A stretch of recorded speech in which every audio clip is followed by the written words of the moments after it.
it is. Wow. Hey, it really is charming, isn't it? Why are we showing her the apartment? Because she's going to be living here. Won't that be fun, having Aunt Mary living right upstairs from us? She's not my aunt.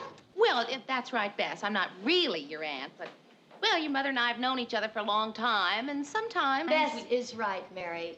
We try to be very truthful in our family. You're not her aunt. Oh, that's right, Bess. I'm not your aunt.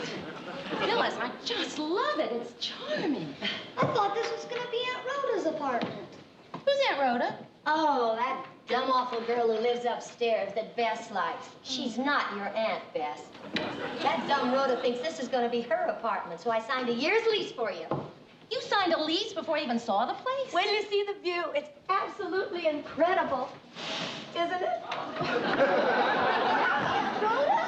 Oh, that dumb, awful girl. Don't pay any attention to her. I'm going to go get the owner. Come on, Bess. Aunt Rhoda's really a lot of fun. Mom hates her. You want... Give me a hand, will you? Sure. Oh, thanks. Thanks a lot. So, you're, Rhoda? Morgenstern, Rob. And I'm Mary Richards. Hello. Get out of my apartment.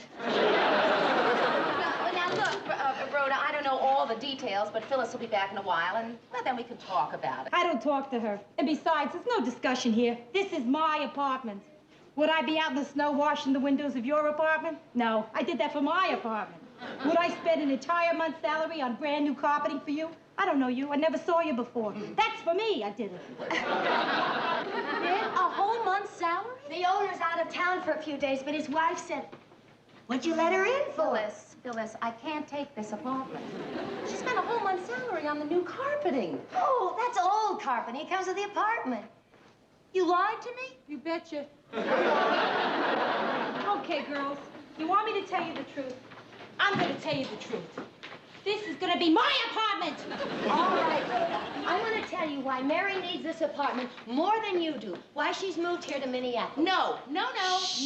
Tell me. A beautiful romance just blew up in her face. It did not blow up. I made the decision. I was going with someone for a couple of years, and now I'm telling her.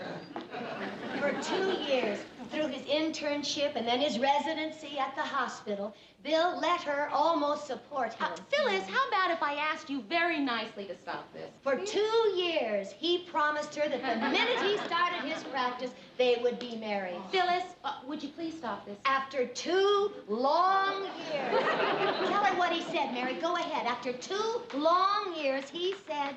Why rush into things? That's why she's here, Rhoda, to start a new life for herself. That's why she needs this apartment.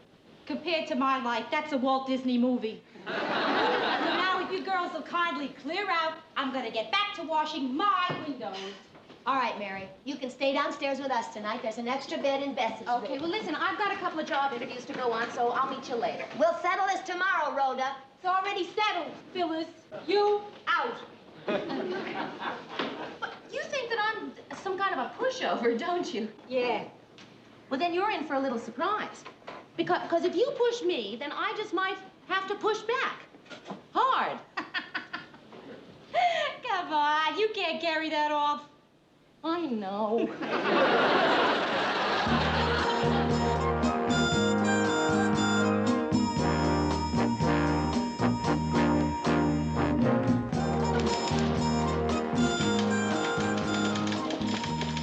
Excuse me, sir. I'm supposed to see Mr. I beg your pardon. I wonder if you could tell me. Excuse me. Hello. Hello. Hello. I'm supposed to see a Mr. Grant about a secretarial job. It's been filled. If this young lady came to see Mr. Grant, why don't you let Mr. Grant handle it? Right this way, miss. It's been filled. Do you have any idea when Mr. Grant will be back? Hi, Mr. Grant. You're back.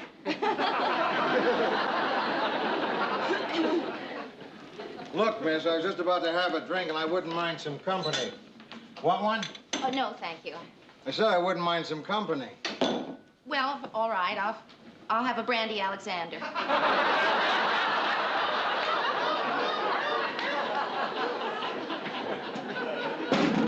How about some coffee? That'll be fine. Has the job been filled? Yeah, Oh. but there is another job. Oh? I figured I'd hire a man for it. Oh. We can talk about it. Well, good. Hey, you live in my favorite neighborhood. Oh, really? Huh? Well, I just moved in. Is it that nice? Nice. Some of the best saloons in town are over there. How old are you? 30. No hedging. No, how old do I look? Why hedge? How old do I look? 30. What religion are you? Mr. Grant, I don't quite know how to say this, but you're not allowed to ask that when someone's applying for a job. It's against the law. Want to call a cop? No. Good. Would you think I was violating your civil rights if I asked if you're married? Presbyterian. Well, I decided I'd answer your religion question. Divorced? No. Never married? No. Why? Why? You type? Mr. Grant, there's no simple answer to that question. Yes, there is. How about, no, I can't type, or yes, I can? There's no simple answer to why a person isn't married. How many different reasons can there be? 65. Words per minute. My typing question. Yes. Look, miss, would you try answering the questions as I ask them? Yes, Mr. Grant, I will, but it does seem that you've been asking a lot of very personal questions that don't have a thing to do with my qualifications for this job. You know what? You got spunk. Well, yes. I hate spunk. Tell you what, I'll try you out for a couple of weeks, see if it works out. Oh. If I don't like you, I'll fire you. Right. You don't like me? I'll fire you. Yes. That certainly seems fair. What's the job? The job is that of associate producer. Associate? Something wrong? No, I like it. Associate producer? The job pays $10 less a week than the secretarial job. That'll be fine. If you can get by on 15 less a week, we'll make you producer. No, I think all I can afford is associate producer. You can start tomorrow. Oh, well, that's just wonderful. So I'll see you tomorrow. Associate producer.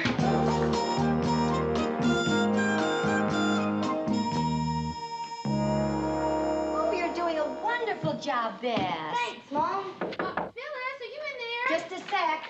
My key doesn't work. Oh, I had the lock change to keep dumb awful road out. Hey, listen.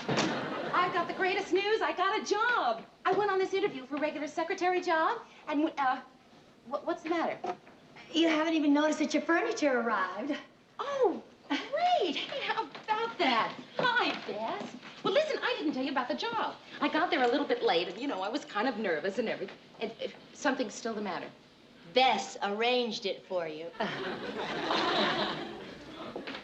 Yes, it looks just great. I really like it. Really. Well, the job is at WJMTV in the newsroom. Now, it's not quite as important as the title sounds, but didn't I thank Bess enough? It's just that I have some rather shattering news for you. Shattering news? But it can wait. Shattering Tell news? me about your new job. I'm only an associate producer. What's the shattering news? Oh, well, I got a long-distance call today, and I was on the phone for 45 minutes. And guess what? Your boyfriend's coming to see you.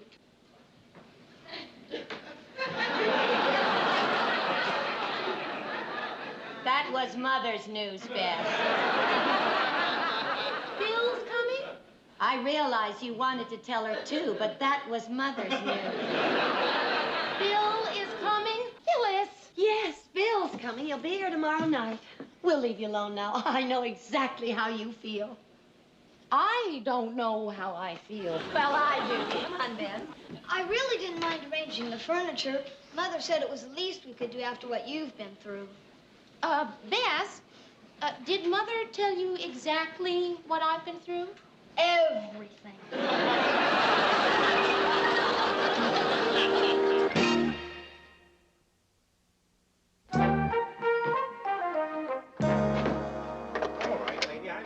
I'm done. There you go. What are you doing with your furniture in my apartment? Rhoda, this is my apartment. So this is your little trick changing the lock, huh? Wait a minute, what's going on here? You told me you lived here. Who's he? A locksmith. What do you think? Here. Thank you very much. Oh, Goodbye. no, I'm not going along with this. If this is her place, I just helped you break in. That's exactly what you just did. Look, even if you did, it's already done. So what can you do? Let me see your driver's license. What? Well, if anything happens here, I want to know who you are. I'm not going to show you my driver's license. Well, in that case, I'm going to memorize your face. Low, left cheek. Now that you see that I've moved in, would you leave? Where do you come off looking that good in the morning? Look, Rhoda, I'm starting a new job today, so... Where'd you get that 90 from? Trisha Nixon? So if you don't mind... I hear your doctor boyfriend's making a little house call tonight. Beth told me. You know, Mary, I hope everything works out for you. I really do. Well, thanks. Because if it does, that means you'll move out of here and this'll be mine. Rhoda! You know, I left New York City because I couldn't find an apartment. I'm not going to leave Minneapolis for the same reason. You know what? What? In spite of everything, you're really a pretty hard person to dislike. I know what you mean. I'm having a hard time hating you, too. We'll both have to work on it.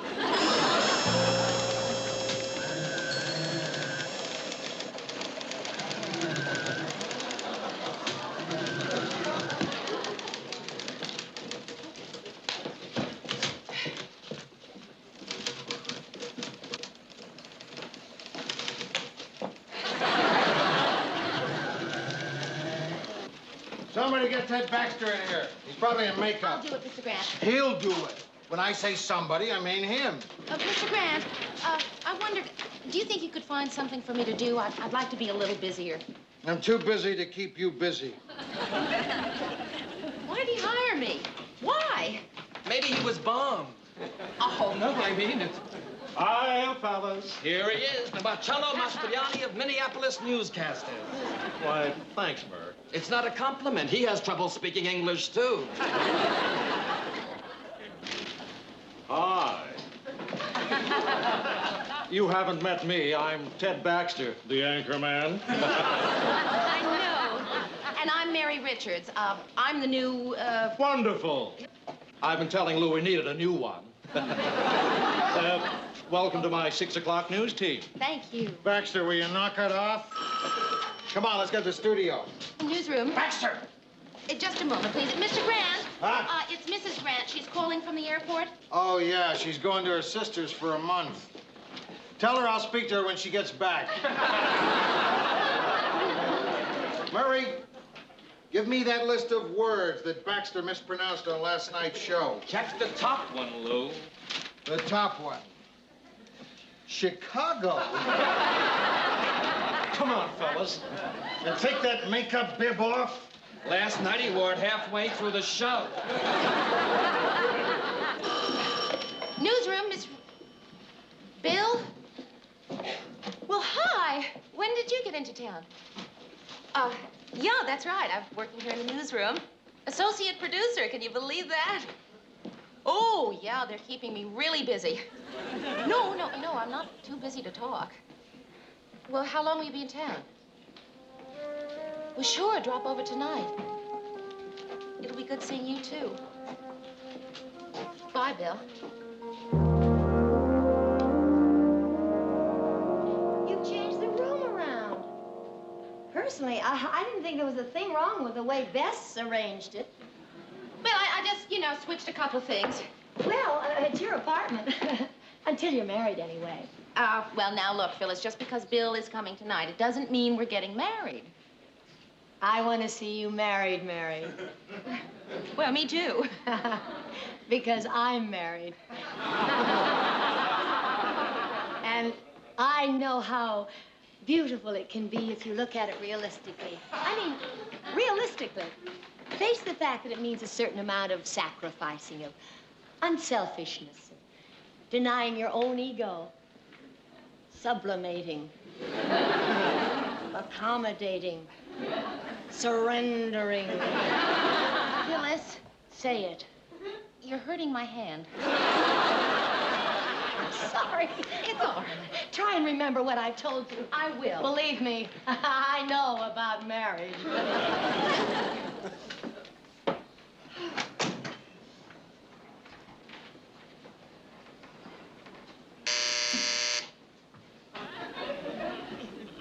Coward.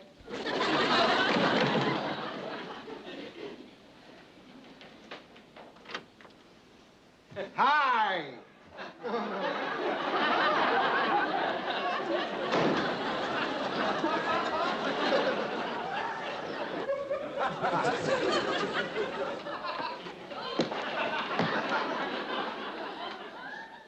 Nice place.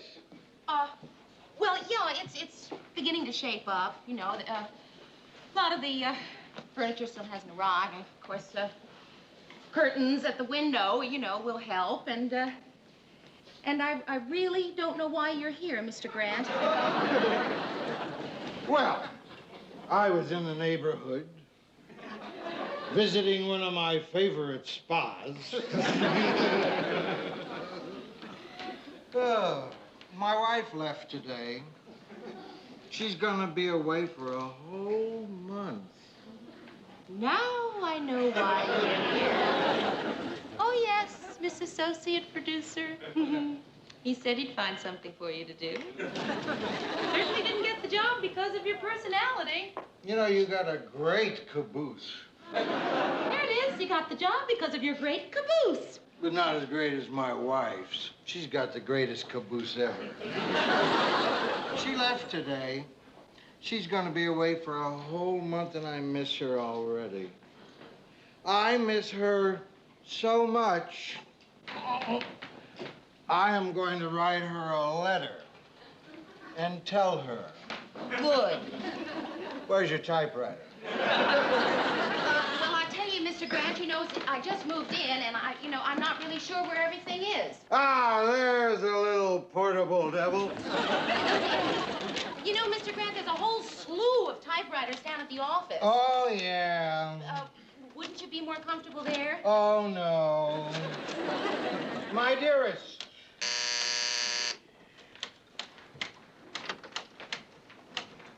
How are you? Fine. How are you? I'm fine. No, I'm not. That's my boss, down at the newsroom. Oh, is there a big news story here? No, he's, writing to his wife. I miss you more than Where did you ever get roses in winter? roses in winter. That's beautiful. Oh, you don't want to read that, man. Oh? Why, did you have a weak moment and get mushy? No, it's just that, here, give me... Too late, it's already out. Get well soon, Uncle Buddy. Love, Gloria and Milton. I got them from a patient down at the hospital. Oh? It's not as if I stole them. I had to promise Uncle Buddy a free nose job. Hey, you know, I don't know about you, but I don't like being in separate towns. Hey, I don't know about you. Say, you know, it's a little difficult to talk with, is it possible to... All my love, Lou. All my love, Luke. Hey, I am finished. I think I'll go tie one on.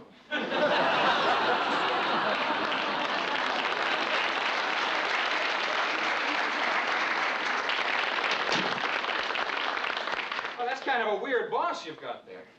Oh, I don't know. I think that's kind of sweet. You know, a man who misses his wife that much. You just couldn't wait, could you? Couldn't wait for what? To bring up marriage. Well, I waited 2 years, Bill. That's not exactly couldn't wait. You know, that's waiting. That's really waiting. Okay. You're right, and I'm wrong. All right, now there's no need to talk about it anymore. That's not why I'm here. Oh? Why are you here? Well, I haven't seen you in a month or so, and, you didn't think that the only reason that I was here was to... No, I'm here because I love you. How come I never noticed that before? Wait, that I love you? That you don't say that very well. Something kind of catches in there, and it doesn't come out too well. Well, maybe you can give me some lessons then, huh? Now, you see, that you say very well. Hey, come on, Mary. Look, we got the whole night ahead of us, and we're getting all hung up on words. Why don't you get us out of this? Huh? You say everything so well. No, I don't.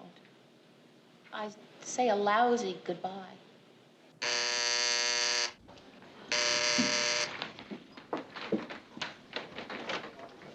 Hi. You got a stamp. See. Mary, did you just say goodbye? Uh-huh. That's what I thought you said.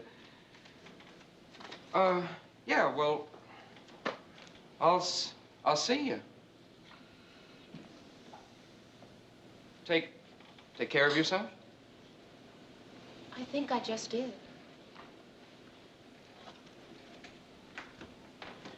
Bye.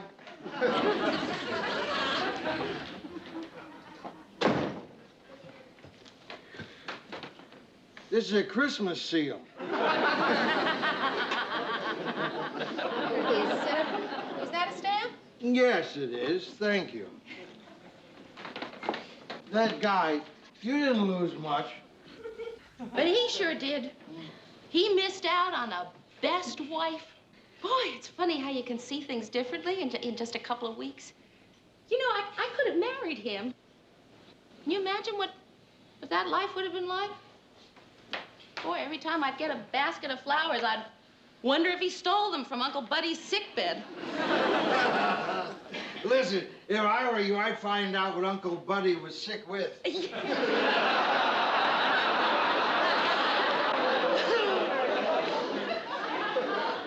You know, I'm really lucky. I am so lucky. You feel good now, huh? Yeah. No, I feel rotten. But lucky.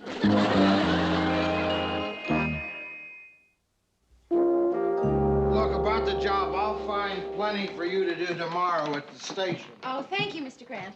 If I show up. Hi! Hi. If that's Bill, you didn't lose much.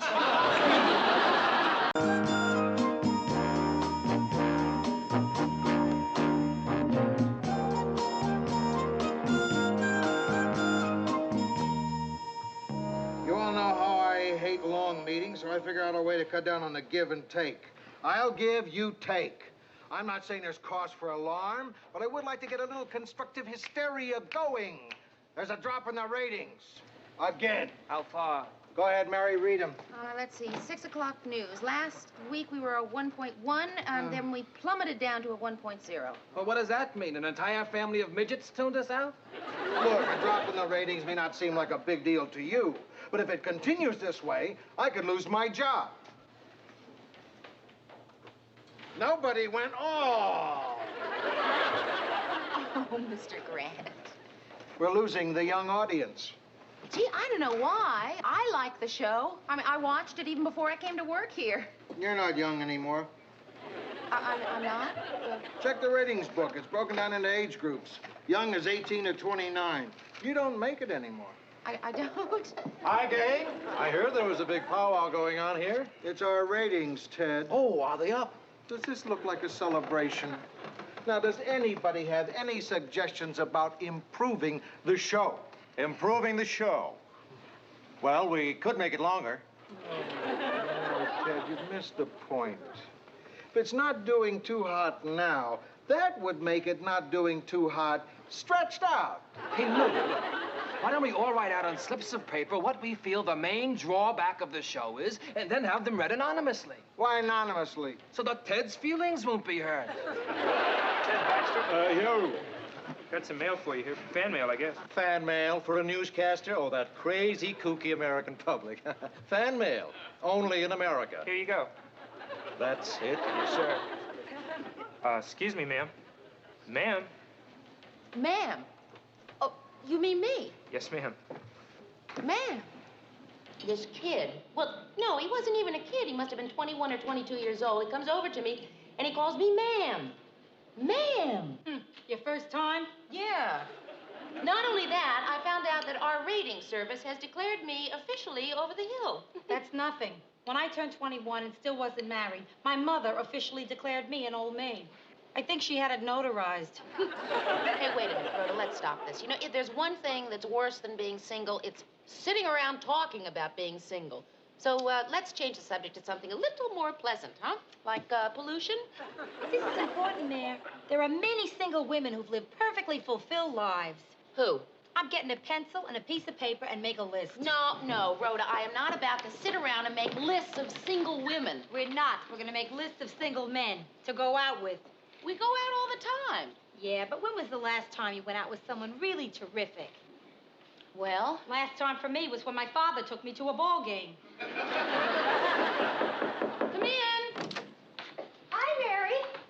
Hi. I just came up to bring back the ice cubes I borrowed. I didn't need them after all. This is a bag of water, Phyllis. Oh, I stopped downstairs to talk to Mildred for a few minutes. You want me to refreeze them for you? No, this is fine, thank you. What's that, a word game thing? Oh, it's nothing, really. We can do it later. We're trying to think of men to go out with. That was Rhoda Morgenstern with the 8 o'clock news. Listen, if you really want to go out with someone fantastic, look in your own backyard. Ted Baxter. Oh, no. I might have been kind of bowled over by his good looks in the beginning, but he's good looking in that good-looking way. He always looks to me like he's posing for a postage stamp. First impressions can really be so wrong. Like Lars and me. Did I ever tell you? When I first met him? No, I don't think so. When I first met him. Oh, this sounds ridiculous. Oh, I know you're going to think I'm insane. When I first met Lars, I used to think he was boring.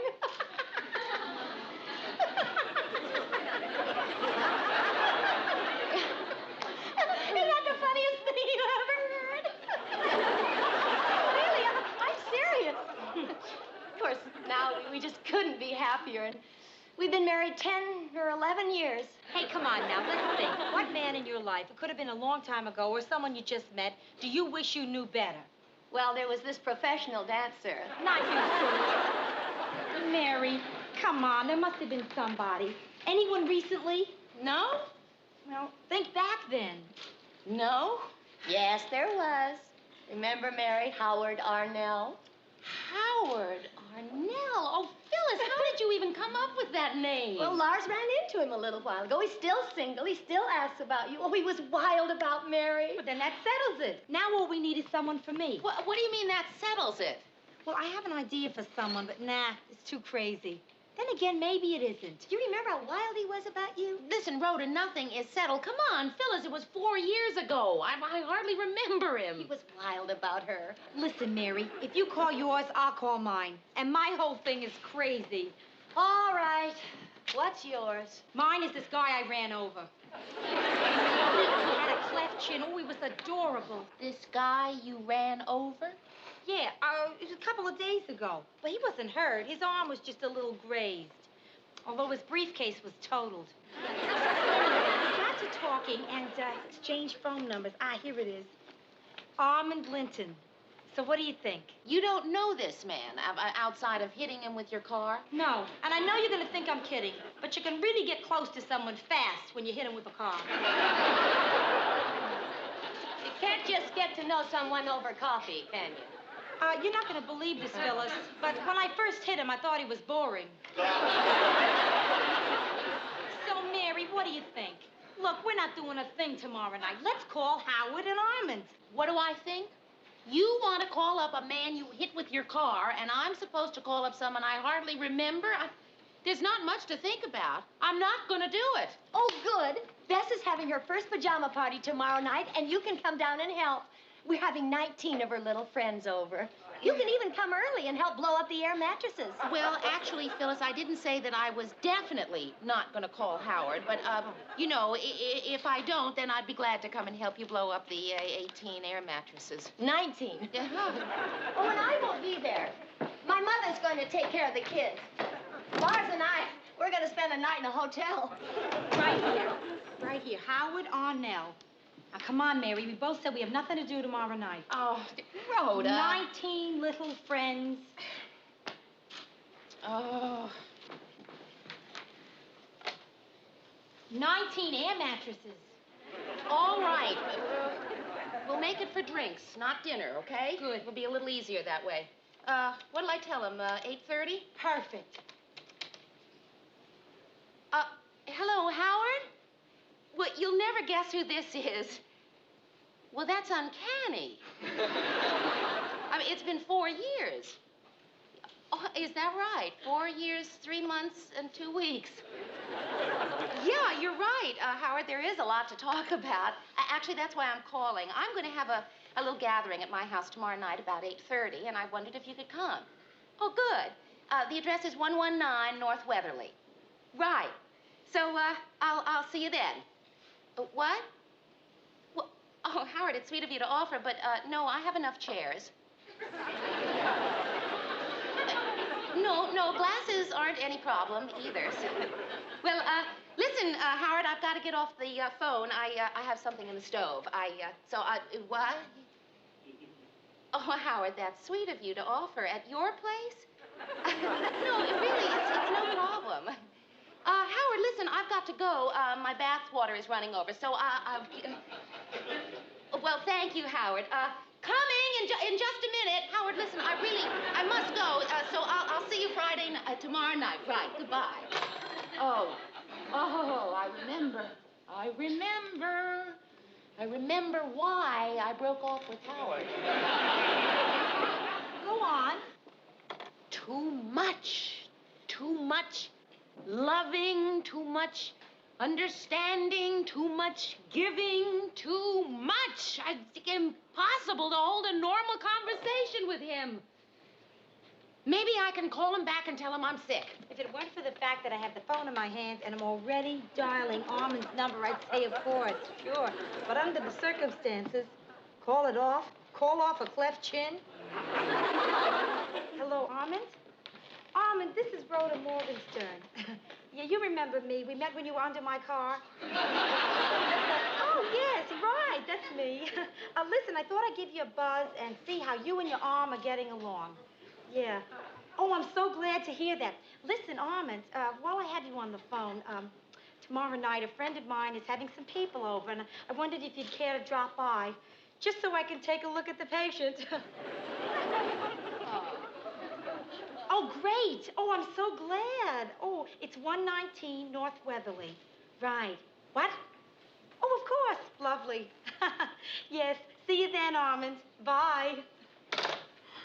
Am I smiling, Mary? Yeah? Was I smiling when I talked to him? Well, sure. Good. Because if I'm smiling now, that means I can smile anytime. I can even smile tomorrow night when you and I have our little fivesome. Our little fivesome? That's right. Armand is bringing his wife.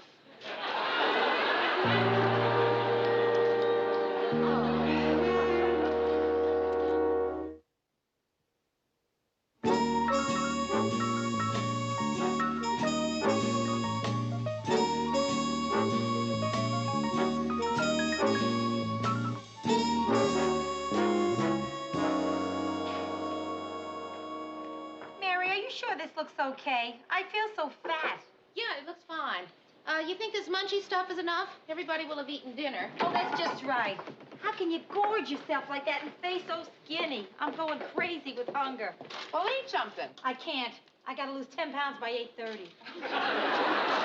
This dress is all wrong, Mayor. I wonder if I should have worn my pantsuit. Maybe I should call my date, see what his wife's wearing. You really had no idea, no hint at all that he was married? No idea at all. But I'll tell you, I was thinking about it this morning, and I don't feel strange in the least about going out with a divorced person. What do you mean divorced? He's married. Now he's married. And suppose now he's happily married? You know, sometimes you're very depressing. Boy, I wish they'd get here. No, I don't. I just wish it were over. Well, you're nervous over nothing, Mayor. And I don't see what your big gripe is about Howard. I mean, so he likes you. No, Rhoda, he doesn't like me. He likes me. All that love just rushing at you. That, as my grandmother used to say, should be the worst thing that should happen to you. Oh, get that stuff away from me. I'm fainting from hunger. Rhoda, it isn't going to kill you to eat something. Break my diet the day I see almonds? Not a chance. Geronimo. Hello, I'm Mary Richards. Good evening. I'm Almond Linton, and this is my wife, Mrs. Almond Linton.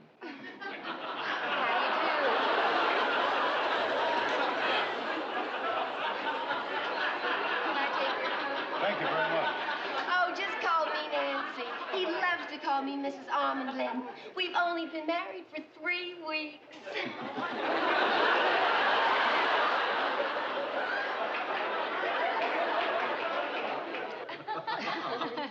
And that's how Rhonda and I met. Rhoda. Oh, excuse me, Rhoda. Armin and I think it's just wonderful of you to have us over. I mean, considering how you met. I mean, I think it's just super that we should all be good friends. Isn't it? When I ran over almonds, I never dreamt I'd find myself a new girlfriend, Nan.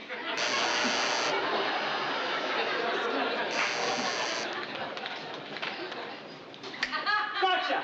Oh! Howard? Yeah, I just had to get that on film after all these years. Oh, man. Oh, Mary. Oh, Howard. I can't believe it. Mary Richards! Yes. It's so good to see you, Howard. Well, would you like to come in? Just try to stop me. Must be kidding. After all these years, do I want to come in? Boy, oh boy, is she wonderful. Allow me to introduce myself. I'm another person in the room. Rhoda Morgenstern. Oh, how would I know? How do you do? And this is my date, Mr. and Mrs. Almond. Excuse me, I strained my arm. Can I get you a drink? Oh, sure, Mary. The usual. The usual? Yeah. Scotch and soda. Yeah, I knew you'd remember. Oh, Mary, I just can't get over how you look. Terrific. A1 terrific. Isn't that little gal there the most gorgeous thing on the earth? Isn't she? Oh, I'm supposed to answer that. Oh, yeah, sure. She certainly is, A1 terrific. Yeah. Howard, that's very nice of you to say, but really... Oh, no. Come on. Who's more gorgeous than you? Oh, Howard. No. Name one person. Lots of people. Who? Well, there's... Her. Well, after all, beauty is in the eye of the beholder, right? I mean, Mary is great looking, and Nancy's gorgeous. Rhoda's nice looking, too. Yeah. Hey, guess how long it's been since Mary and I saw each other? No, come on, just take a pot shot. Howard, they're not interested in guessing how long it's been. Oh, well, all right. I'll tell you. The last time I saw Mary was the 4th of July, 1966. Oh, and you remember it because it was Independence Day. No, because it's the last time I saw Mary.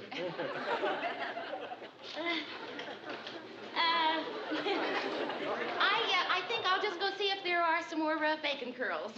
Not too many. Me either. I don't want to spoil my dinner. Look at that woman. Boy, are we in for a treat.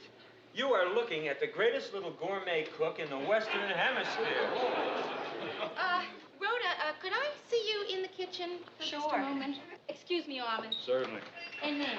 Oh, and Howard. Rhoda, I thought 8:30 so obviously meant after dinner. Maybe you can whip up something quick, huh? Whip up something quick. Right.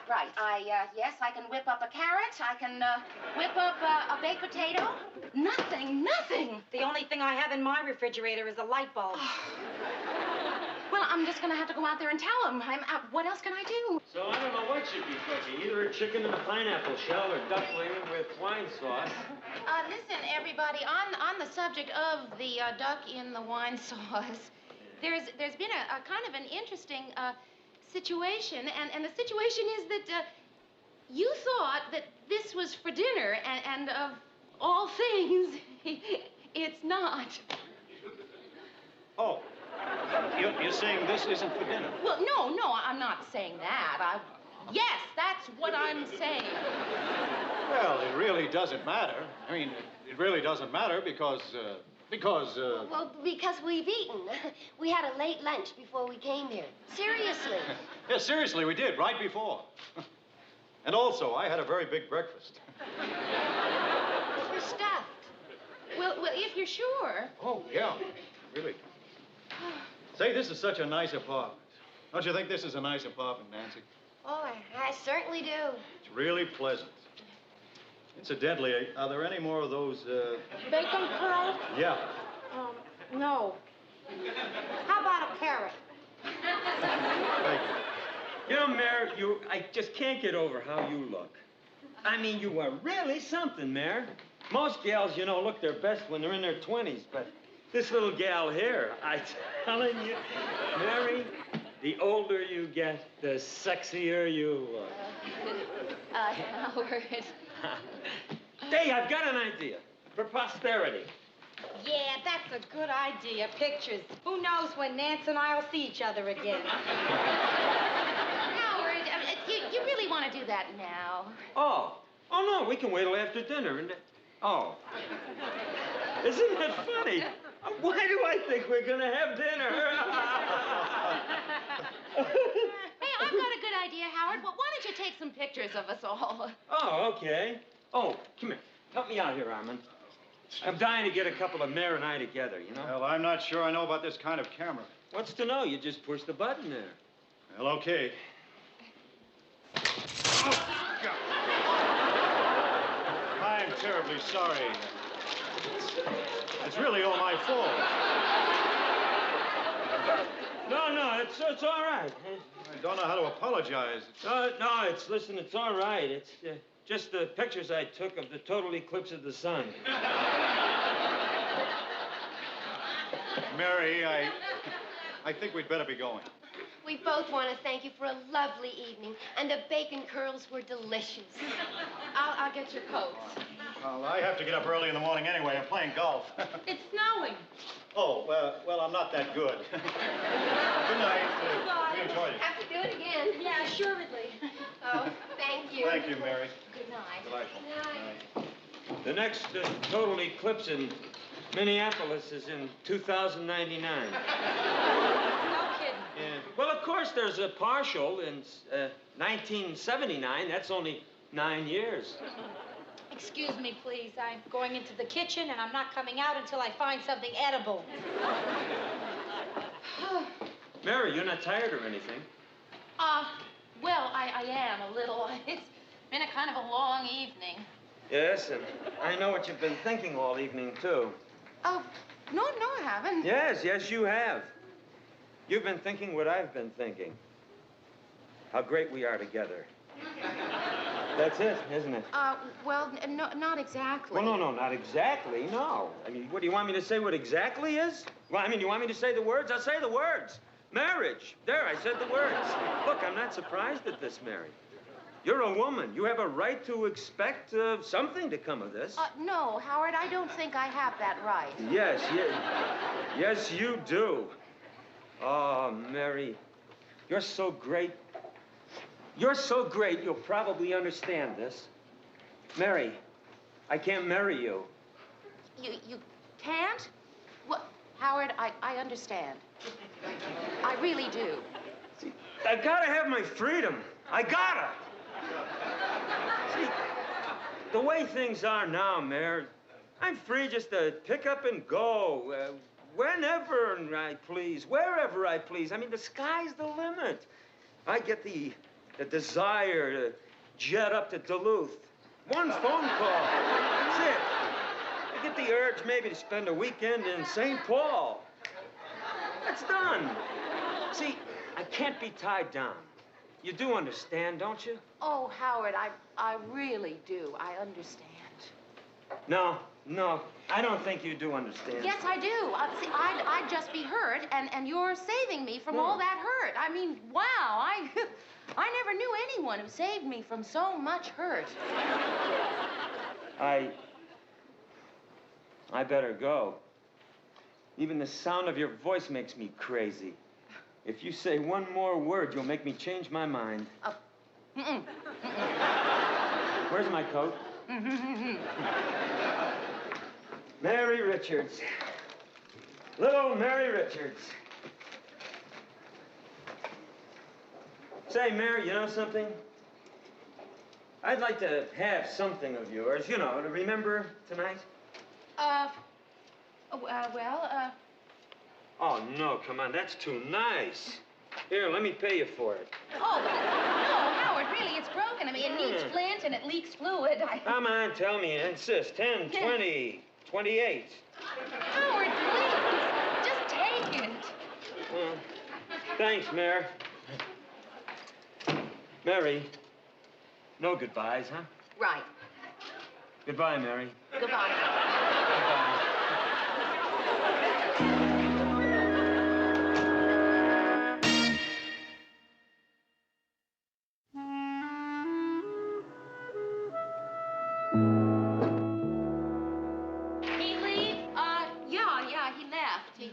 He wants me to forget him. See, he's got to be free. Is that what he said? Yeah, and then he took my lighter and he walked out of my life forever.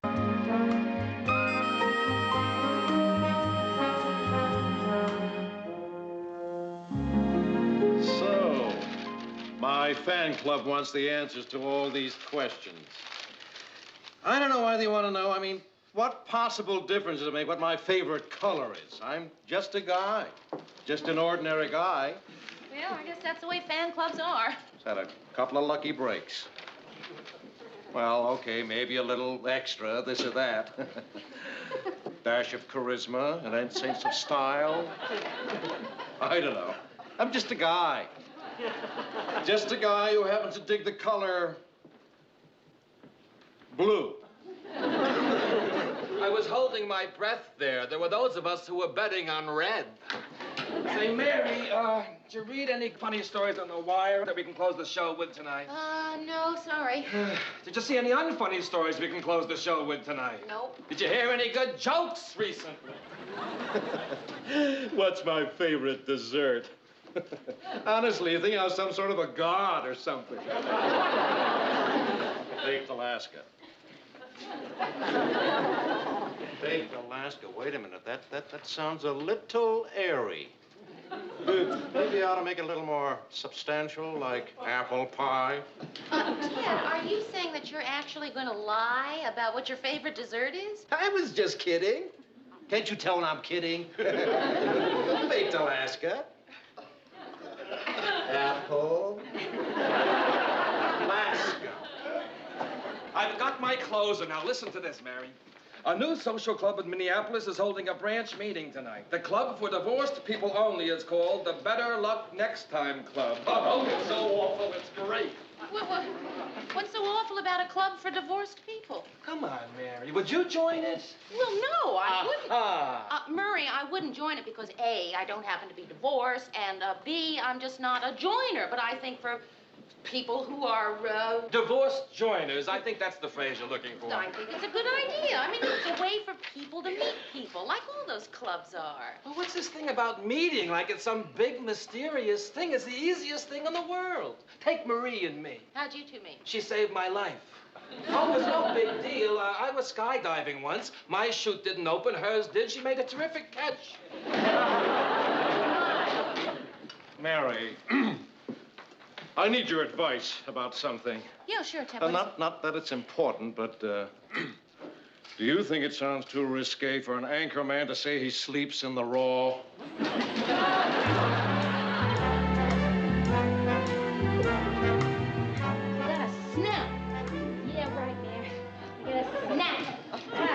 Snap. Huh. Hey, Mayor, listen. Was that your idea to do that divorce club thing on tonight's news? No. Oh. Well, you know, I was thinking about it and, Jog. Yeah. You know something? We ought to join. Join a club for divorced people? Sure, why not? Why not? Yeah, give you one good reason. Give you one good reason? Yeah. Okay, all right. But, Rhoda, you should already be aware of this good reason. We're not divorced. A technicality. So we say we... You mean you actually want to lie about being divorced? You should forward. Yeah. Mary, you talk about it like I'm asking you to deny your birthright. Like being single is part of your heritage or something. I mean, it's a drag saying you're 30 and single all the time. You know it is. I know. Good done. Oh, and then, Mary, that ever-popular question. How come a girl like you isn't married? How come you're still single? Right. You know, sometimes, Rhoda, I think that I could discover the secret of immortality, and people would still say, look at that single girl, discovering the secret of immortality. That is exactly what I'm talking about, Mayor. Imagine the relief of not having to go through that for once. You meet someone. You don't have to explain why you're not married. You're divorced. You know something, Rhoda? It really is all very, Right. But mostly it's crazy. Mary, please look at it from my point of view. I mean, dressing dummies in a department store window is not the best way to get into the social swim. Let's face it, unless someone comes up and kisses the glass, I've had it. Rhoda, I am not joining a club for divorced people, so you might just as well change the subject. Okay. My new subject is Paris, France. You know that trip to Paris you've never been able to afford? There's this club, see, Mayor. If you join and are a member for 6 months, you can get a charter flight for just $300. $300? That's right. What's the club? The Divorced People's Club. Aha, that stopped you, didn't it? And on top of that, Mary, you speak fluent French. Spanish. They speak anything in Paris. The Left Bank, Gene Kelly, April in Paris, Chestnuts in Blossom. Okay, Rhoda, okay, I'll do it, but you gotta promise me we're just gonna walk in, get our membership cards, and leave, right? Promise. Right. Okay. I'm gonna change, shower, I'll be down and meet you here for what, half an hour? Okay. Hey, Rhoda, do you know what I'm doing? I am changing my clothes at 8 o'clock at night so that I can go to a club where I'm gonna lie about being divorced so that I can, perhaps in a few months' time, end up in Paris speaking Spanish. You too? You're the 10th person who's told me that today.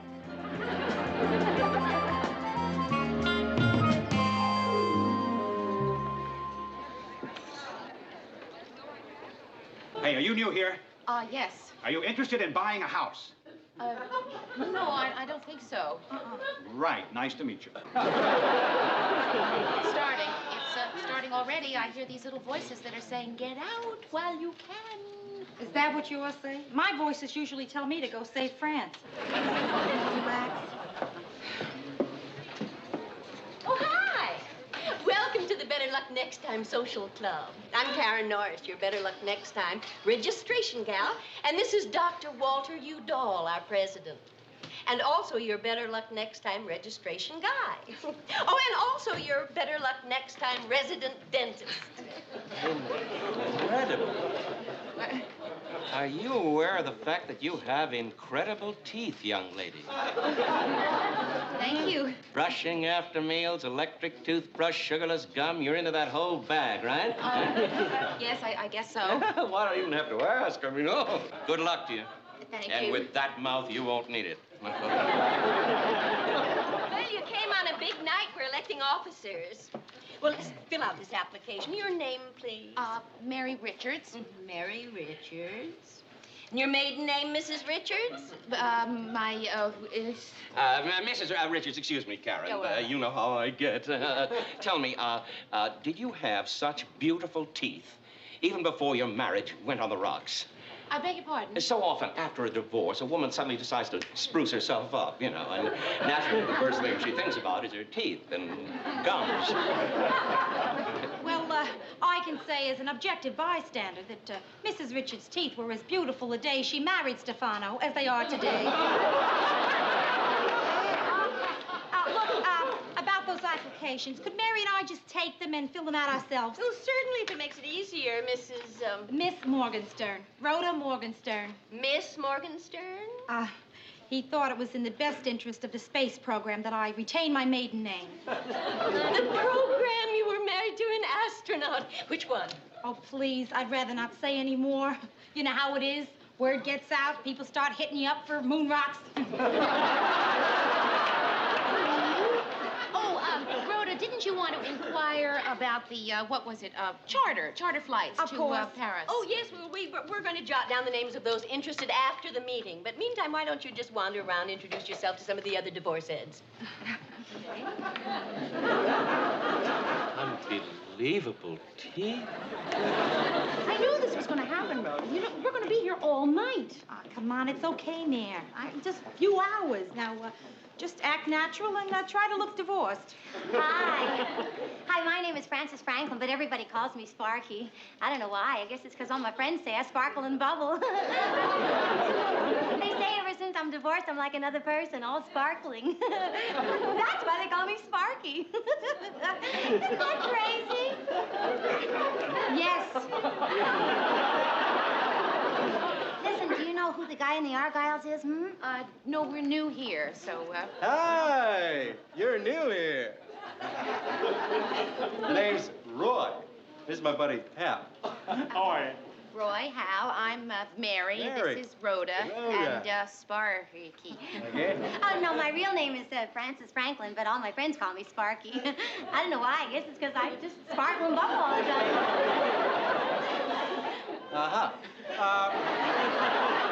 Listen, I want to warn you about this place. I mean, it's filled with losers. It's up to here with losers that you wouldn't believe. You know what I mean? Nothing but losers. Oh, brother. listen. Oh. But if you really want me to steer you clear from the losers, just call on me because I can do it for you. My name is Roy. Roy.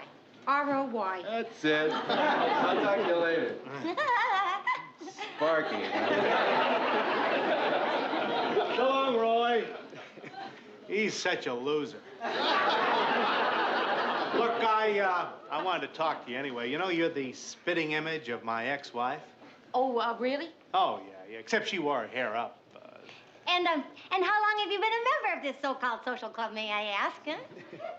Well, you know. Yeah, if you had it on top of your head, you look exactly like her. Just exactly. Yeah. Well, excuse me. What? I said, excuse me, I seem to be interrupting something. Oh, no, not a bit. Yeah, let's try it, shall we? Let's just put it up. You see now, that looks terrible. So did she. Yes. Hey, you want to buy a... Yeah, you know, good I asked. Now, What'd you say your name was? Mary. Want to split? No, thank you. Well, what'd you come here for if you don't want to leave? I came here for the meeting. Oh, the meeting. Yeah, well, what about, what's her name? Hey, you want to split the... No, I'm already splitting with Roy. We're going to take flashlights and go out hunting for losers. Well, if you change your mind, you know where I'll be. Remember the name here, too, right? Hal? You know, you might want a tall one. You never know. Leaving, going away, saying bye-bye to the creepies. Mary, no more. Wait, give it a chance. Mrs. Richards, you're not leaving now, are you? The well- meeting's just about to start. There, you see, Mary, we can't go yet. That's Freddie. Freddie? Yeah, my younger brother. Nice-looking boy, isn't he? Not one filling. What?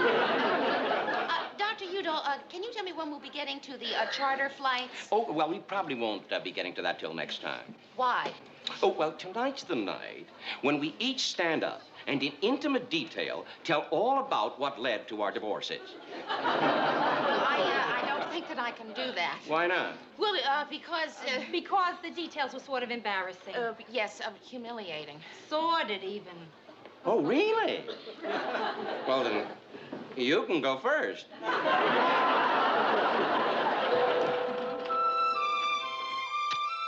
Look, he said we could sign up for the charter flight next week. That is not what I'm upset about, and you know it, Rhoda. The story of how you got divorced? I think you did that terrific. It isn't that either. Well, now, just relax. We'll sit down and talk, huh? Hello? Oh, hi, Phyllis. I was at my new club. My new social club. We in the club call it the Better Luck Next Time Club because it's for divorced people. You don't have to go into that with her. No, I'm not kidding. How did you guess? She said it was Rhoda's idea. Yeah, it was Rhoda's dumb idea. Yeah, you're right, Phyllis. It makes perfect sense not to go back. There's only one thing. Due to the efforts of a dental admirer of mine, Think of something. I am the new vice president.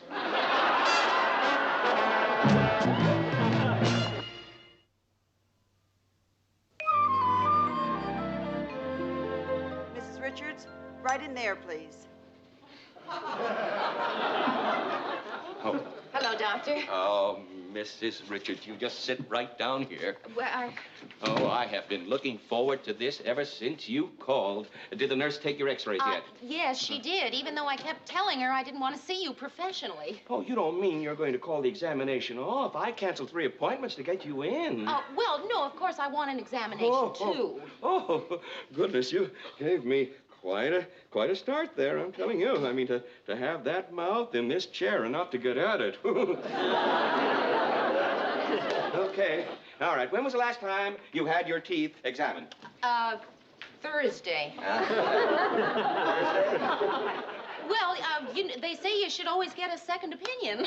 Mrs. Richards, you are 1 in a million. You're a dentist's dream. You know, may I? Oh, please. Yeah, you know, not enough people really care about their teeth, or for that matter, their gums.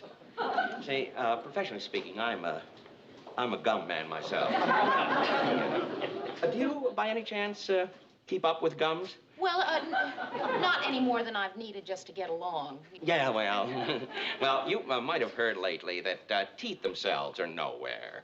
I mean, teeth are still teeth, God bless them, but people are finally realizing that gums are where it's at. I have to tell you something. Oh, well, you don't have to feel self-conscious with me. After all, I am a dentist. Well, it's just that it's so embarrassing. Embarrassing? You don't know how much you trust me already. I do? Oh, why, of course. How many strangers do you know who you'd let put their fingers in your mouth? Yeah? Dr. Udall, I am not divorced. Oh, well, you haven't got your final degree yet.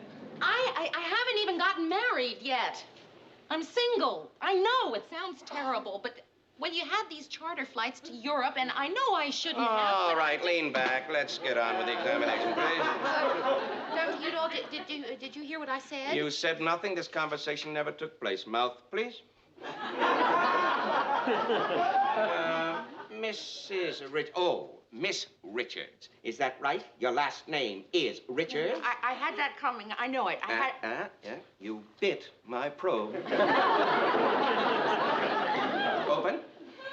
Miss Richards, are you aware of what it's like to place some unknown person's name, nominate them against a club favorite, the incumbent? I had that coming, too. I did. And you know... You're biting it again. I'm sorry. And you know who that incumbent was, Miss Richards? Yes, I do. My younger brother, Freddie. I nominated you, and you beat out my kid brother, Freddie. You know how close I am to Freddie? Pretty close. Yes, until I nominated you. And you have the nerve to sit there and tell me you are single. All right? This examination is over. However, unless you wish to humiliate me completely, you'll be at that meeting next Wednesday. Is that clear? Yes, sir, yes. There's only one thing, of What? course. How am I going to get married and divorced by next Wednesday?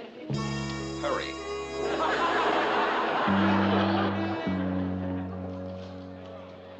Hey, Mary, I've been circulating. I got bad news.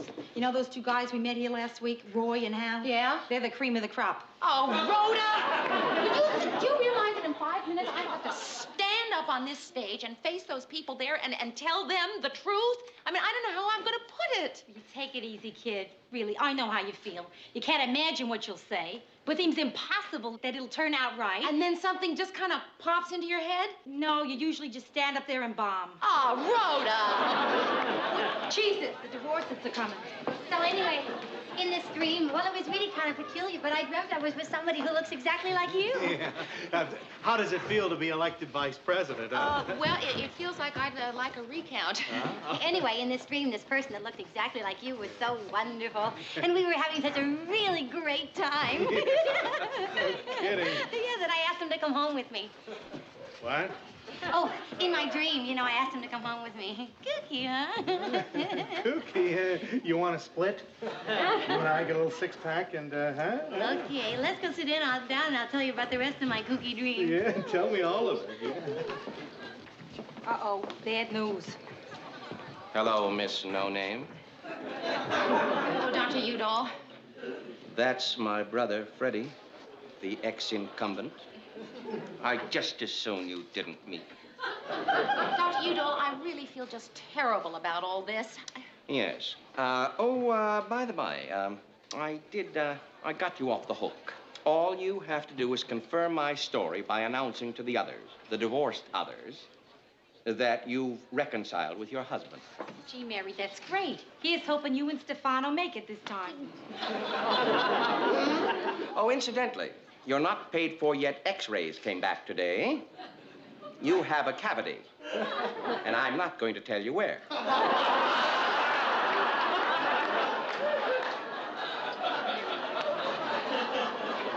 Now you don't have to tell the truth.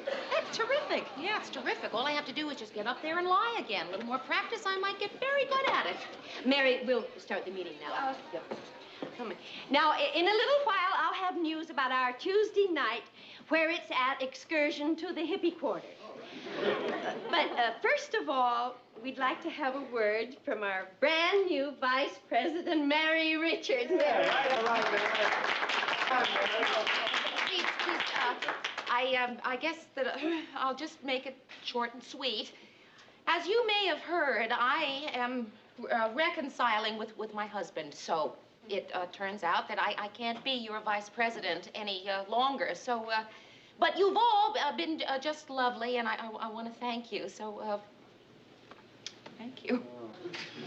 Hey, didn't she just get elected last week? Yeah. Hey, didn't you just get elected last week? Yes, I was. Listen, I think that's lousy. Very lousy. You're planning a reconciliation, and we all get together and elect you vice president. Order there, order. I didn't plan the reconciliation. It just happened. Oh, what a order. No, wait, everybody, wait. Listen, we all know how often these reconciliations work out. Hardly ever. So I say, let's let her stay vice president until she sees what happens. Order. That makes sense to me. I think we should all get together, have a little vote, right? I mean, it's a order. No, order. No, because it's a lie. It is, you know, it's a lie. I am not divorced. I was not even ever married. I'm single. It's just that, well, you had these inexpensive trips to Europe, and it didn't seem so bad at the time, lying, you know, to a club, but it turned out that I was lying to people, and I'm sorry, and I just wish that someone would say something. I think that's a lousy thing you did.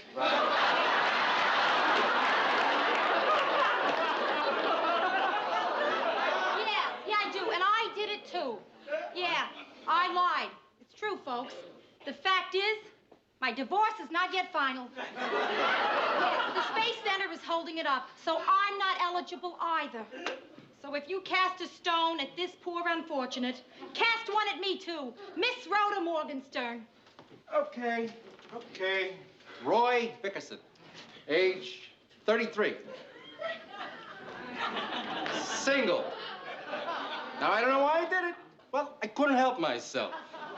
I mean, the young Republicans, the young Democrats, they were such losers.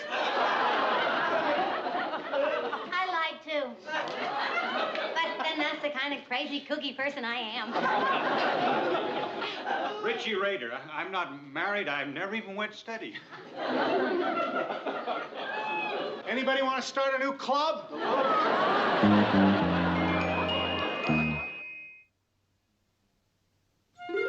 Boy, you sure know how to clear a room. The only ones who were really divorced were Mrs. Norris, Dr. Udall, and his brother.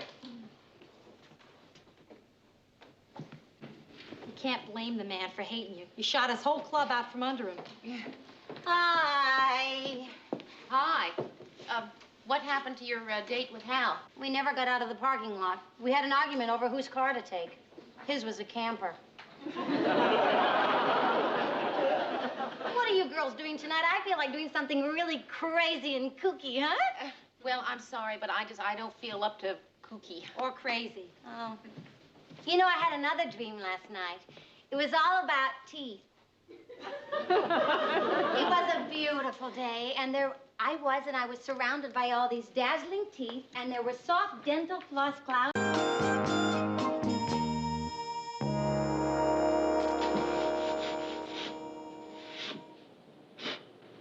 Now, guess it's ready for painting, huh? Not till you've aged it a little. How do I do that? Well, I brought the stuff. Here, I'll show you. What's that? To give it an antique look. Stand back.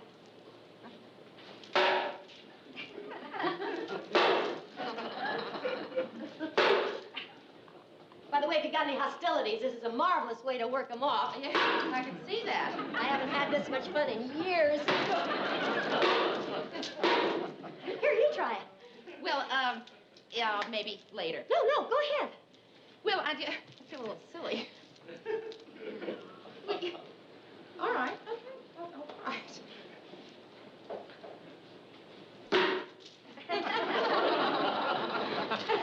So funny. I just feel silly hitting with a... Okay, all right, I'll try it.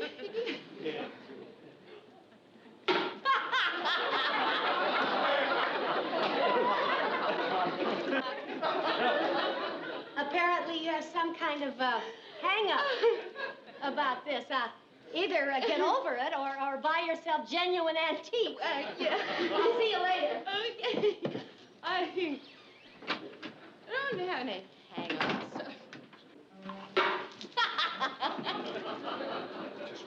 You crazy. Who is it? Nobody.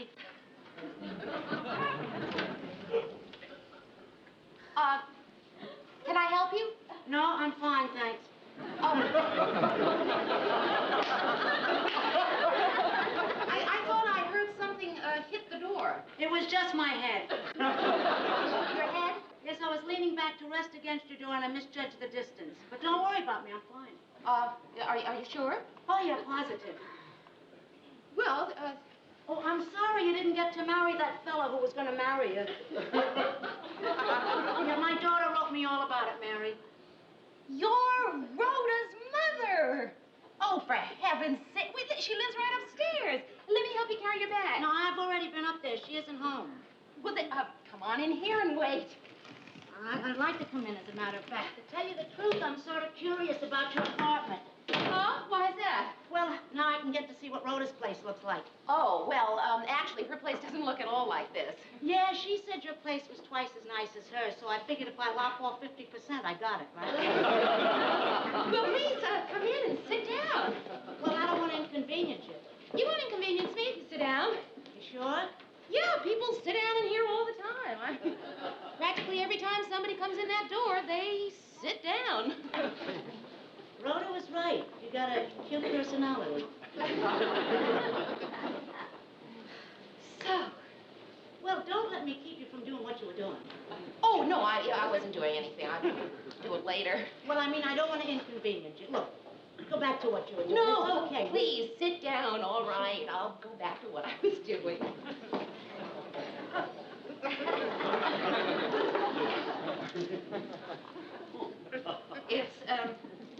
It's something that you do to furniture. Uh-huh. No, really, I'll show you.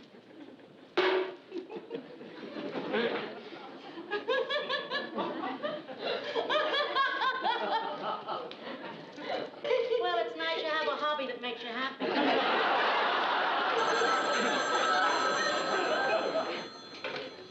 Hello? Mary, this is Rhoda. And don't say hello, Rhoda.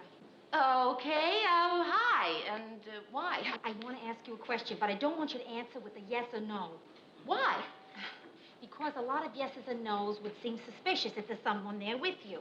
There's someone there with you, isn't there? Yes. I told you not to say yes. Well, how else am I supposed I've got a code all worked out. Now, listen, if the answer is yes, say a word beginning with the letter A.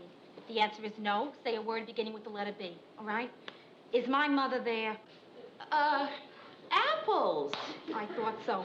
Does she know I'm home upstairs here? You're... Bagel. Could you make some excuse and then come upstairs here real quick, huh? Well, I really, I don't, abracadabra. Good. I'll see you in a minute then. Okay, Rhoda. Did my mother just look up when you said, okay, Rhoda? Alabama.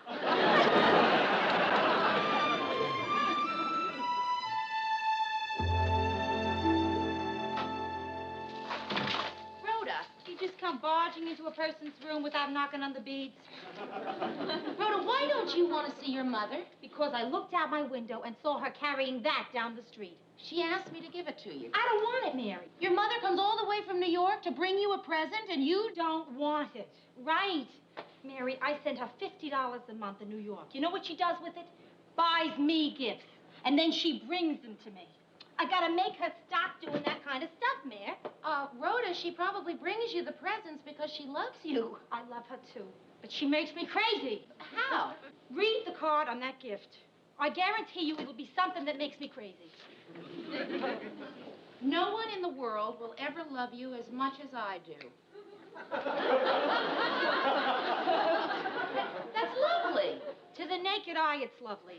But think about it, Mary. I'm 30 years old, right? And single. No matter where I go, or who I meet, or how long I may live, no one will ever love me as much as she does. That's not a card. That's a curse. How about your father? Does he make you crazy, too? No. I was 5 years old before I knew my father could talk. You know the first thing he said? Listen to your mother. Now do you understand, Mare? No, Rhoda, I'm sorry. I don't. I mean, your mother is down there, and you're up here, and you say you love her, but Mary, you're talking about Midwestern love. I'm talking about Bronx love. There's a certain amount of guilt that goes with that. My mother wants the people she loves to feel guilty. Like with her pills. Her pills? Right, pills. My mother hasn't been taking her pills for as long as I can remember. What hasn't she been taking them for? I've never been sure. For all I know, they're an aphrodisiac. No more, Mary, really. If she needs those pills, she'll take them herself. You're really not going to see your mother? No. Okay, Rhoda.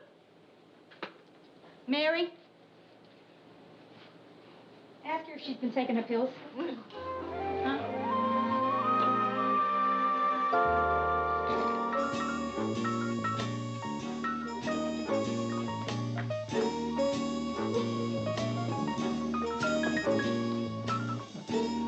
We're just having a little snack. Oh, gee, I wish you had let me fix you something to have for dinner. Oh, no, I never eat. I just nibble.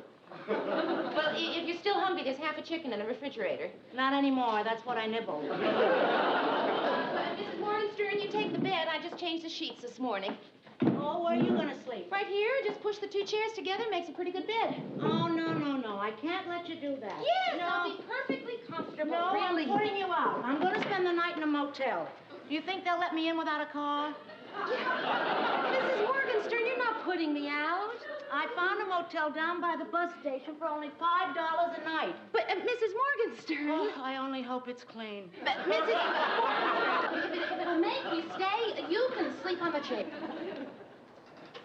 All right, I'll stay. Good.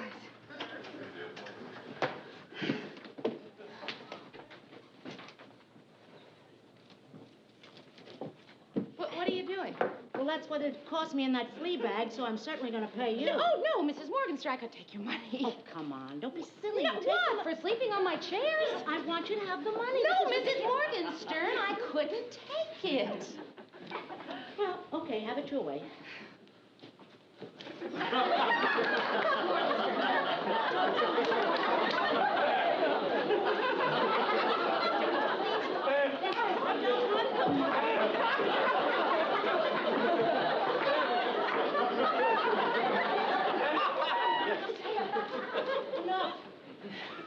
Enough.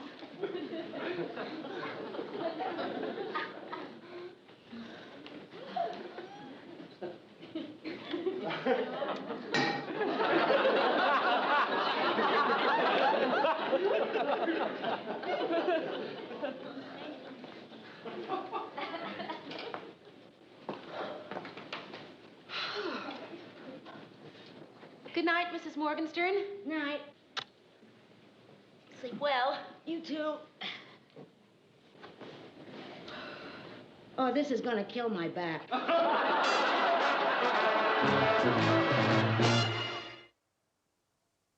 Mrs. Morgenstern, would you like another cup of coffee before I leave for the office?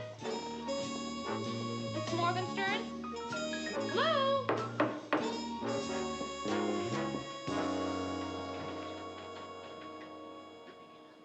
Come in.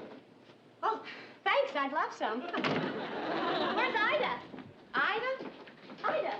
Mrs. Morgenstern. Oh! How can you live with a woman for 3 days and not know her first name? Well, I never thought of her as having a first name. Oh, Mary. That's so you. Going around calling a woman, but she doesn't want to be called Mrs. Morgenstern. Yeah, well, I can't call her what she wants me to call her. Ida? Mama.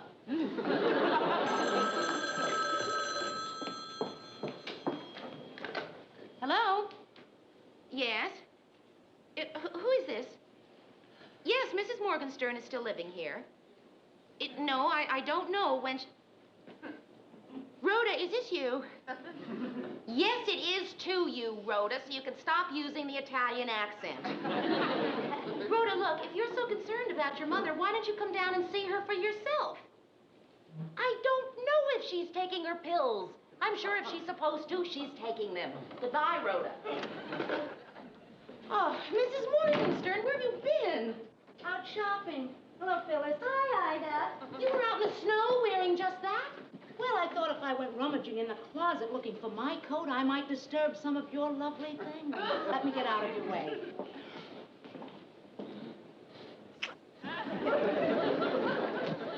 I still can't understand what it is about Ida that upsets you so. You still can't, Well, okay, Phyllis, there are things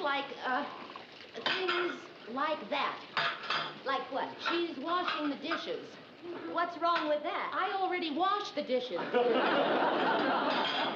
Oh, Mary, it's just her way of showing how much she appreciates what you're doing. Like that gift she got you. Why don't you open it? I'm afraid to. Oh, Mary. Okay, all right, fine, Phyllis, okay. I'm going to open the present. But you'll see, the minute I open this, I'm going to be in so much trouble.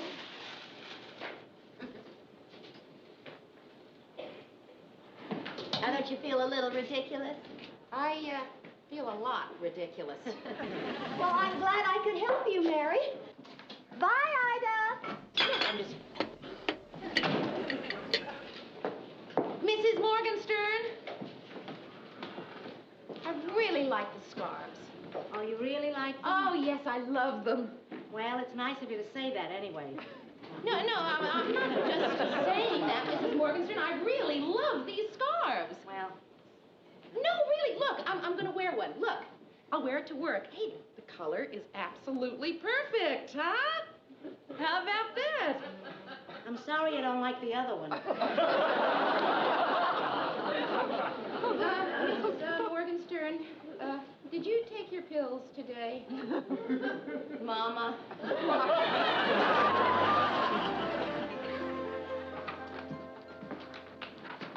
Mary, can I ask you something? Yes.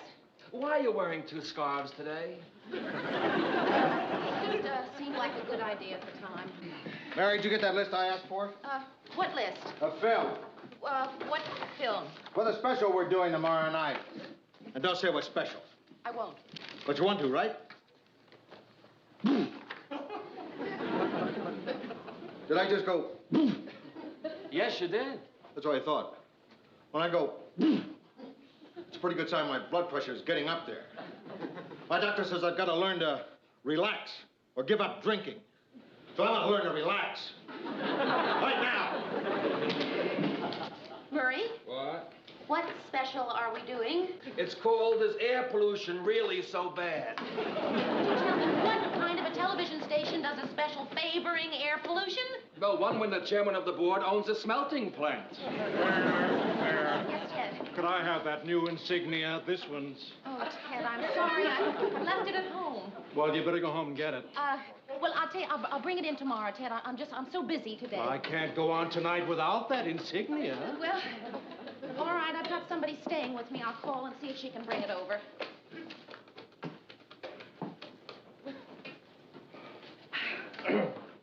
The threads came loose. Terrific. Funny, she said she was going to be in all day. What about my insignia? I mean, if she had changed her plans, she would have told me. I want my insignia. Maybe she's in the shower. This has to be taken care of. Please, don't flap that at me. Well, I'm not going to argue about this. I'll just speak to Lou. Wait. Lou? Mary, don't worry what he says to Lou. He can't say anything intelligible unless I write it down for him. She still doesn't answer. Mary, did you get that stuff for me? What stuff? Mary, come into my office.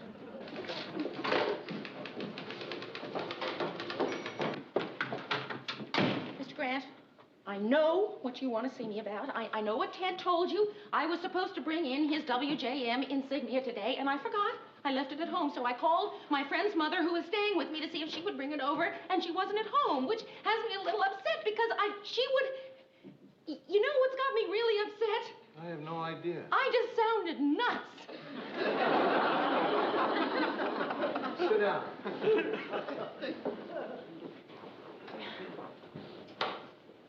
Mary, life is tough. No, it's not really tough. What do you mean, not really? I give you a cliche, 3 dumb words, and you want to argue with me? I said life is tough. Well, yes, it is. It's a little tough. It's getting tougher all the time. I'm not interested in your friend's mother. That's tough. I'm not interested in whether Ted gets his insignia or not. That's tough, too. And by tomorrow night, I got to come up with a bunch of reasons why pollution isn't so bad, or the chairman of the board's going to get pretty upset. At me. Like I said, life is tough. You're right, Mr. Grant. A life is tough. And you want to know what else is tough? If you don't start shaping up, I'm going to have to fire you. Do you mean that? No. This is scare tactic.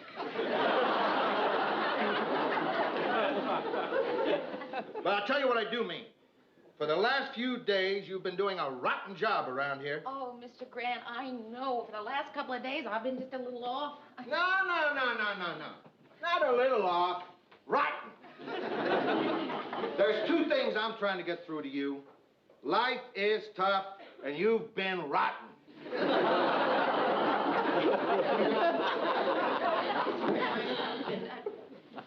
It's just that the last couple of days, all I've been able to think about is Rhoda and her mother, and I've let you down, and, well, Murray's been doing half of my work for me in there.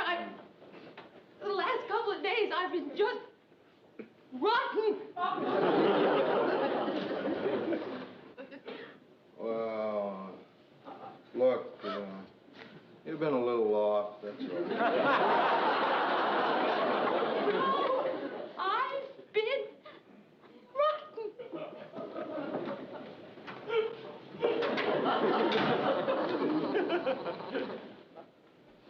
What happened here?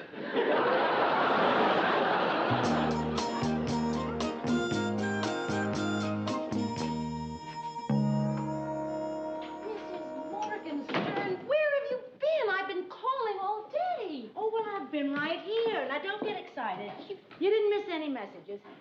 Let's see. At 11 o'clock, somebody rang 4 times. At 11:02, somebody rang 6 times.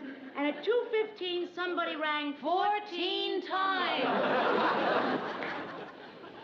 Listen, Mary, I've been noticing something. You're getting nervous. I think you should kick me out. Oh, Mrs. Morgenstern, I couldn't. I wouldn't kick you out. Oh, I know it'd be very hard for you because you're so fond of me. But you ought to kick me out. But No, look. Now, you tell me that it's crowded here. Go ahead. Well, it's a little crowded. All right. You see, now you're doing fine. Now, I understand that. Now, do you want to make it easy for me to go back to New York and make yourself feel better even though you're kicking me out? Yes. Then promise me you'll write. I promise. How often? I'll write at least once a week. Mrs. Morgenstern, are you really going to go back to New York without seeing Rhoda? Well, it's all right. I got a letter from her. A letter? Yeah, she slipped it under the door. Here we are. Read it. Dear Ma, return the gift and make sure you get cash. Use it and the money in here to buy something for yourself, not me. I'm sorry I couldn't see you, but you know we'd end up yelling. Love. Guess who? Oh, that Rhoda, she's always clowning. Not every mother has a daughter like that. I wish I could see the daughter I got like that.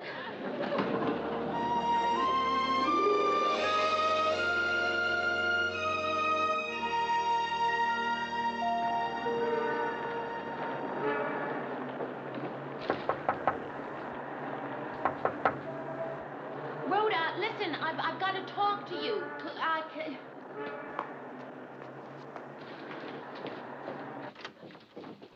Rhoda, I've got to talk to you. Well, come on in. Well, listen, could we talk out there? I mean, I feel a little funny in here. I'm sorry, Mary. No, I got to get this display done in a hurry. I think the bride's in trouble. Listen, Rhoda, aren't you going to ask me how your mother is? How is she? She's going home to New York tonight. That's how she is. What do you want out of me? Rhoda, would it hurt you so much to go down to the bus station and say goodbye to her and hello? No, it wouldn't. Well, then. But if I go down to that bus station, Mary, I won't get off with just a goodbye. I see her, it sets me back 20 years, minimum. Well, then, don't turn around. Hello, 1950. All right, I told her that you'd be working late tonight. Boy, my mother. You gotta hand it to her. She's got a back that could break your heart. Ah, come on. I always cry at weddings.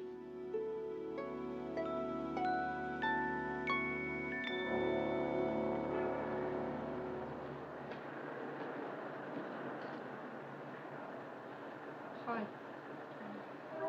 Rhoda. Oh, Mama. I'm be so happy. Here, let me take this. No, it's all right. Come on, Mike. Oh, you got it here. Oh, come on, darling. I told you to take care of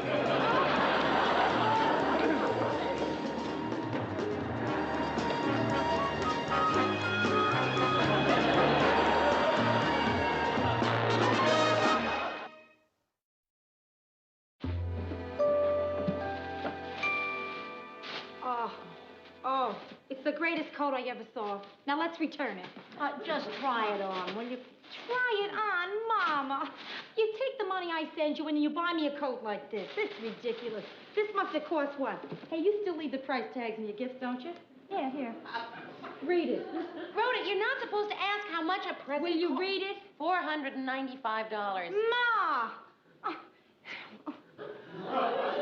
Mrs. Morgenstern, what Rhoda's trying to say is that she doesn't want you spending the money she sends to you on presents for her. But I was saving the money for her. I don't need the money. Your father's doing very well. What are you talking about? A long time ago, you wrote me that Dad had some big business reverses. Reverses, yes, upwards. Up until then, he wasn't doing so hot. You've got money?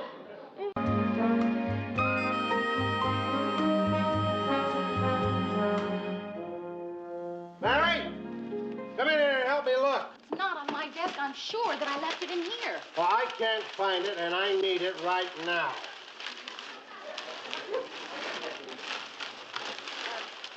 Look, why don't you go over there and sit down and let me look for it? Really, I'm pretty good at finding things. All right.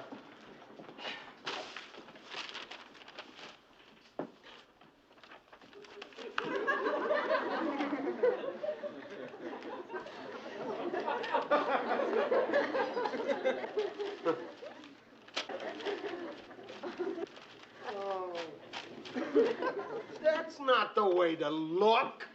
This is the way to look. You look through that, and I'll look through this. You look through the wastebasket. I always get the glamour job.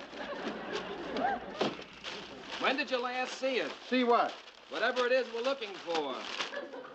If it's gum, I just found it. It's the Eric Matthews interview. Who's Eric Matthews? He's the guy who wrote that bestseller, Are Men Obsolete? Ted's got to take an interview with him for the Scrutiny show. Yeah, scrutiny. Our spontaneous and unrehearsed look at people who make the news. And if we don't find that script, Ted's got to go in there spontaneous and unrehearsed. That's bad. Mr. Grant's office. I'm not here. He's not. He heard you say you're not here. Who is it? It's Ted. Where is he? Ted, where are you? You're supposed to be here taping the Eric Matthews. What did you say? What'd he say? Got a foo on a 4. Got a foo on a 4. That sounds like Ted. Ted, I can't understand you. Ted, do you have something in your mouth? A thermometer? A thermometer. You've got the flu and a temperature of 104. Oh, Ted. Just tell him to stay in bed and take it easy. Okay. We'll figure something out. Ted, you are just to stay in bed and not to worry. We'll find a replacement for you. Goodbye, Ted. What are we going to do about the 6 o'clock news tonight? Don't worry. We have a standby for Ted. Who? You? Well, what's so strange about that? I was in radio. Only my hair went out about the time TV came in. Good evening, ladies and gentlemen. This is Mary L. Slaughter, substituting for Ted Baxter. Welcome to Scrutiny. Tonight's guest is Eric Matthews. Murray, that's what we've been looking for. Where'd you find it? I just picked it up. It was under this. Oh, never mind where you find it. Go down to the studio and tape that interview. Are you kidding? Look, it's 10 after 5 now. At 6, I'm making my TV debut. That gives me less than an hour to check the wires, write my own copy, and get a hair transplant. Mary, you're going to have to interview Matthews. Me? Oh, no, Mr. Grant, I don't think I could do that. I mean, I'm not ready to, not that I'm not flattered. It's just that, just to go on camera in front with a real news... Will you calm down? I didn't mean you'd go on the air. I mean, you'd go down to the studio, read the questions to Matthews while we tape him. Then, when Ted's better, we tape him asking the questions. And then you take me out and edit him in later. Right. Oh, well, I think I could do that. I mean, that'll probably be a lot of fun. Check that, Mike.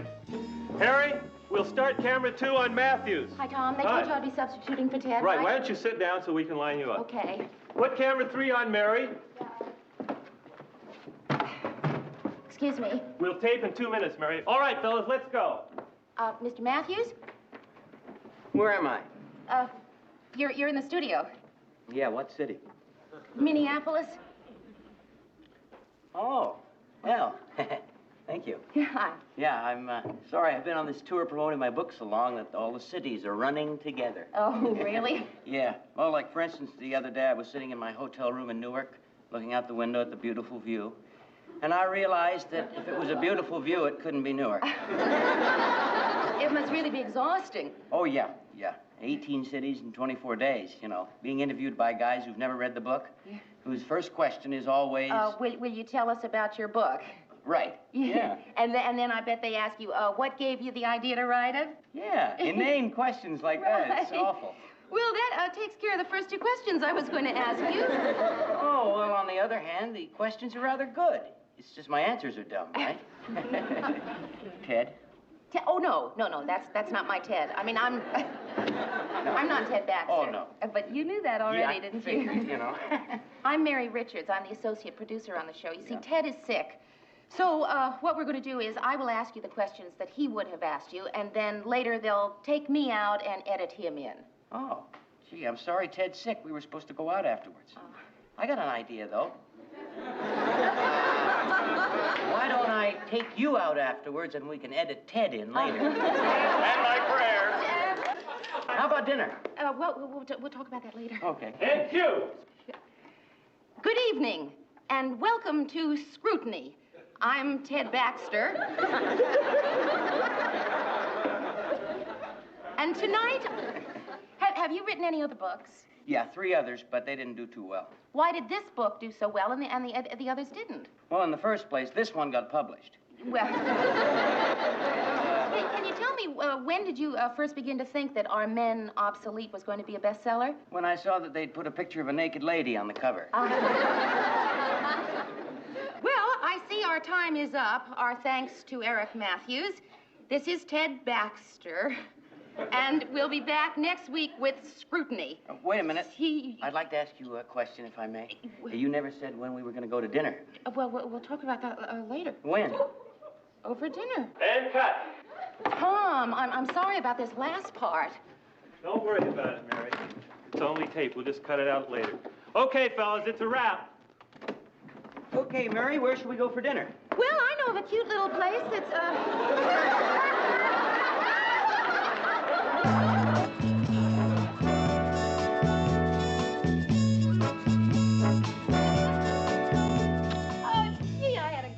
tonight. You know, usually a date just means dinner or the movies or something, but boy, tonight was really different. How different? Well, I think building a snowman in front of the Women's Liberation Headquarters is pretty different. I thought they'd get a kick out of watching him melt. Yeah, you have a nice little apartment. Thank you. I see you've won your letter. Yeah.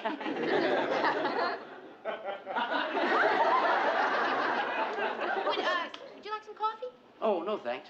Oh, I love that print. I've got that at home. How about some brandy? Oh, no, thank you. Cigarette? No, thanks. I don't smoke. Oh. I never have, really. I mean, even before all the new evidence about smoking came out, I never did. I was always afraid it would stunt my health. You know something? I think I'm going to quit smoking. Good for you. That shows you got real willpower. Nope, I'm out of cigarettes. Hey, did I make it? No, you're short.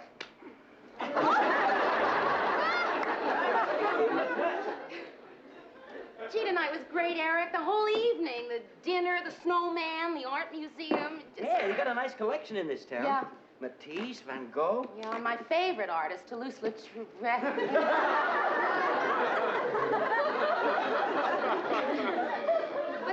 What's that? Huh? Oh, that's my pillow to sit on for height, you know. Listen, on these TV tours, you never know what you're going to run into, and not every television studio has nice tall chairs like you do. Oh. There are none in here. What? Cigarettes. I've decided to take up smoking again. Oh. Hey, is there a drugstore around? Yeah, there's one just down the street, about 2 doors. Okay. Well, I'll be back in a couple minutes. Okay.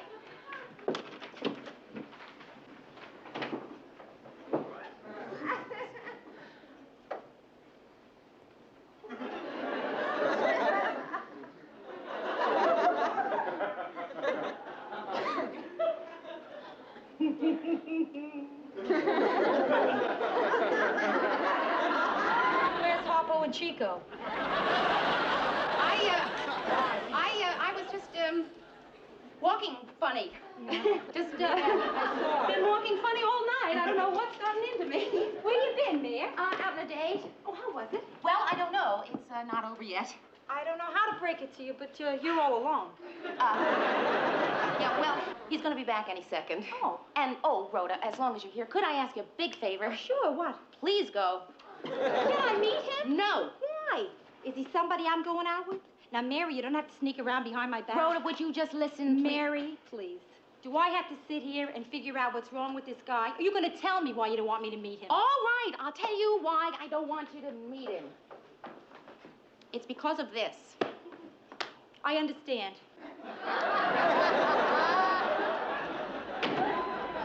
He needs it because he's very short. What's he do, stand on it? Now do you see why I don't want you to meet him? You'll say something just like that. Thanks a lot. You really think I'd make a derogatory remark about a person just because he's a shrimp? You see what I mean? The drugstore's closed, so I guess I'll quit smoking again. Hi. Got a cigarette? Eric, I'd like you to meet my friend Rhoda Morgenstern. Rhoda, this is Eric Shrimp.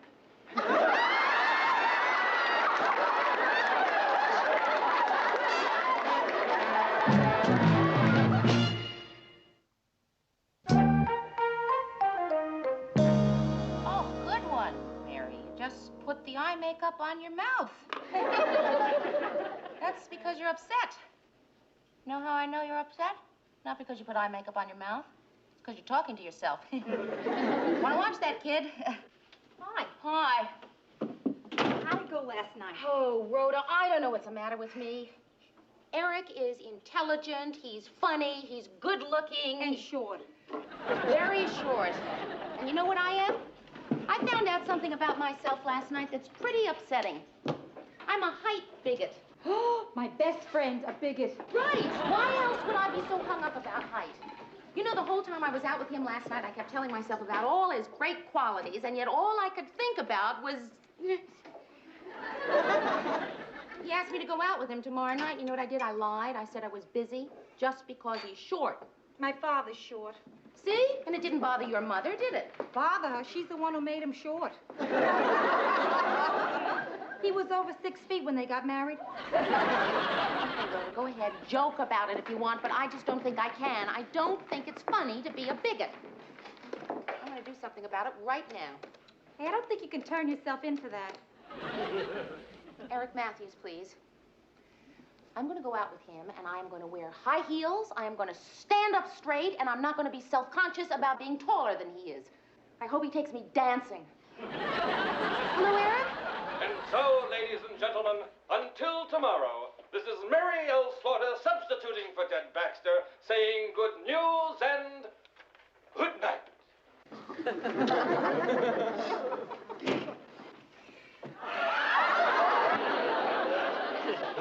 Hey, fellas, how was I? Hey, Lou. Catch the news?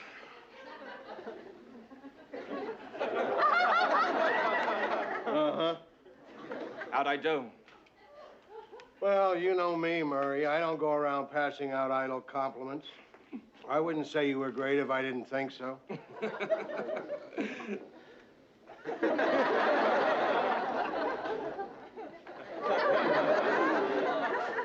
Hey, Lou, what about that new feature I put in, Animals in the News? Oh, yeah, I wanted to speak to you about that. Yes. Don't do it again.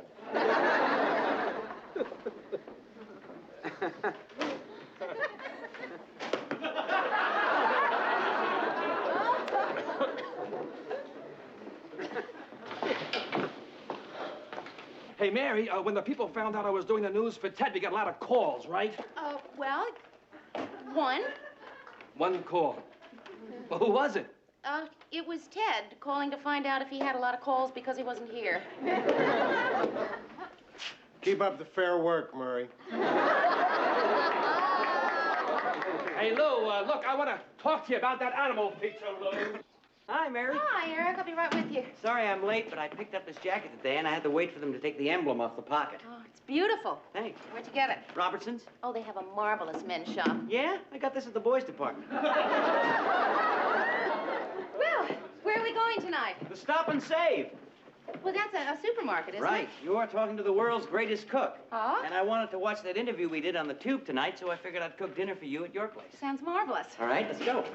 Listen, I don't care if you did get that at the boys' department. It's a great-looking jacket. Thank you. Why'd you take the emblem off? It was a ducky. Tell me, Eric, when did you first think that Our Men Obsolete might be a bestseller? When I saw that they'd put a picture of a naked lady on the cover. Here comes the part they had to cut out where you asked me to dinner. Our thanks to Eric Matthews. This is Mary L. Slaughter substituting for Ted Baxter, saying so long. Wait a minute. I'd like to ask you a question, if I may. You never said when we were going to go to dinner. We'll talk about that later. When? Oh, for dinner? I thought they were going to cut that out. We've got a new tape editor, and he's, Little juice? Right. Hey, I've been interviewed 1,000 times, and that's the first time I've ever asked the guy interviewing me for a date. Hey, you got any wine vinegar? Yeah, it's on a shelf over the stove. Ah.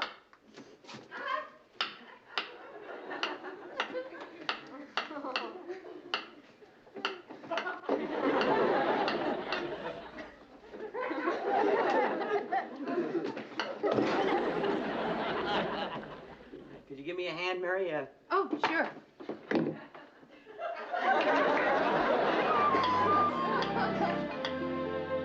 Shall we have coffee inside? Inside?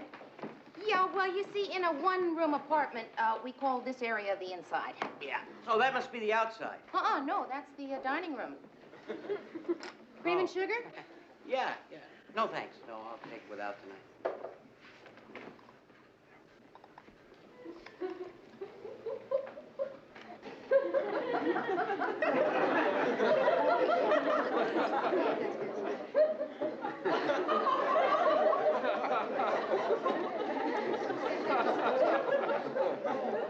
Well, how do you like them? What? My shoes. That's what you're looking at, isn't it? No, I wasn't. I was looking at the floor. And the distance between it and my shoes. Really, I was. I assure you, Mary, my feet do touch the floor whenever I walk. They'd almost have to, wouldn't they? Right.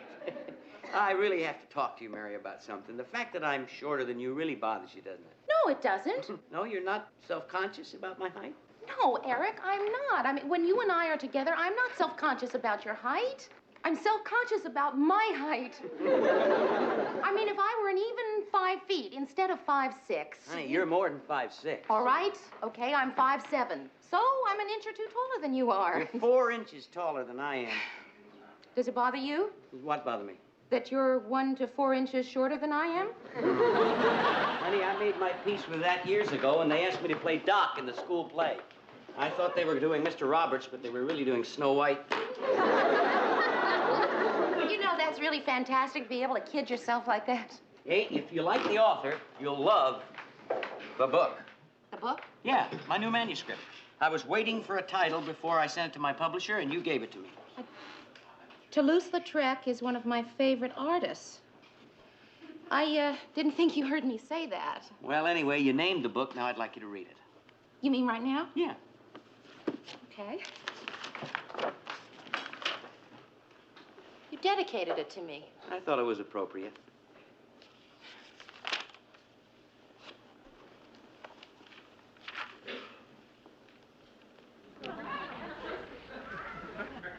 You know, Eric, I've never had anyone watch me read an entire book before. Oh, I'm sorry. I'll go out and take a walk, okay? Okay, that's a good idea.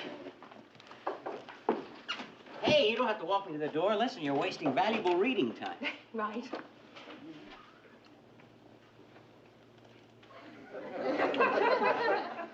Well, it wasn't exactly magic, was it?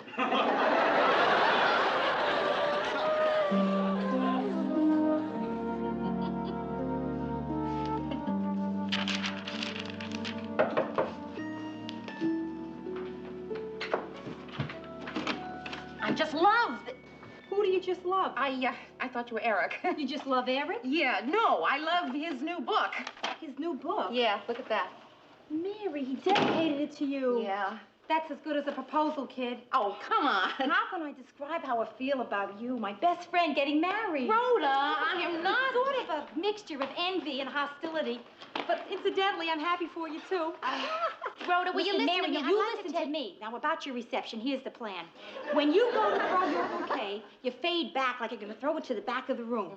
Then when the other girls move back, move up quick, and then you just lob it to me. Okay, now, would you like to hear about Eric and me? Yeah, okay. In detail. You know how it is when you're dating somebody? No.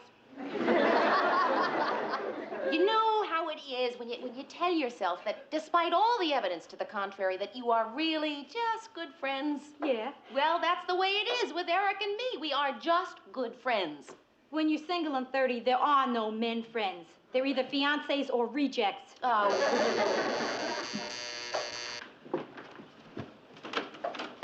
Eric, I can't wait to tell you what I think of this book. You'll have to wait till I say hi to Rhoda. Hi, Rhoda. Tell me about the book. It is warm. It's witty. It's funny. What's the matter? Nothing. I'm just trying to figure out how to get you a job as a book reviewer. What's the book about?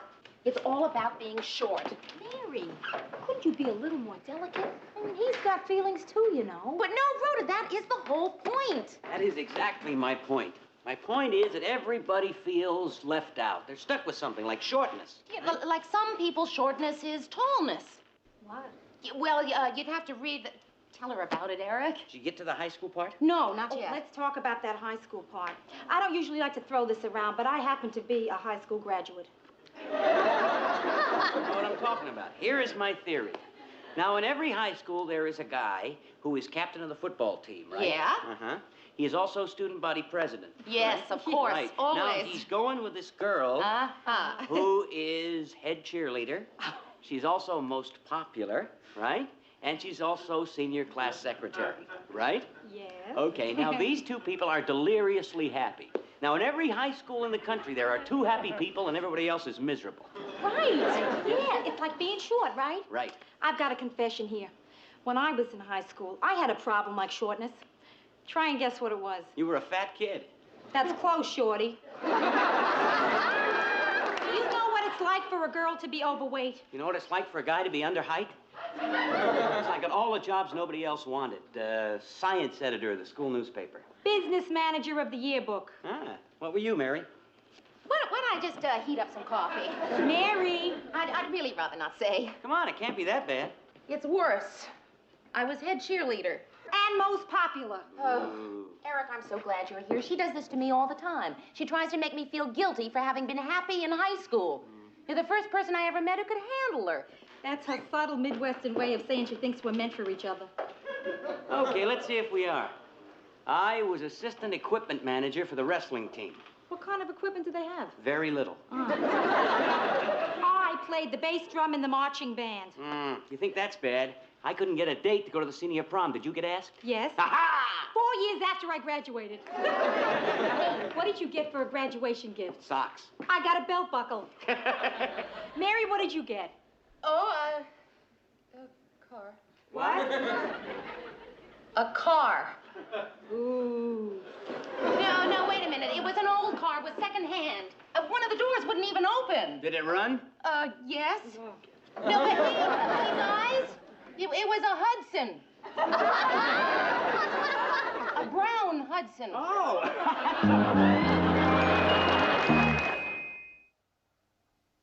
And so, ladies and gentlemen, this is Mary L. Slaughter substituting for Ted Baxter, saying good news and good night. I give up. What's the matter? Well, people are so unappreciative. This is my last day of filling in for Ted, and nobody even bothered to call.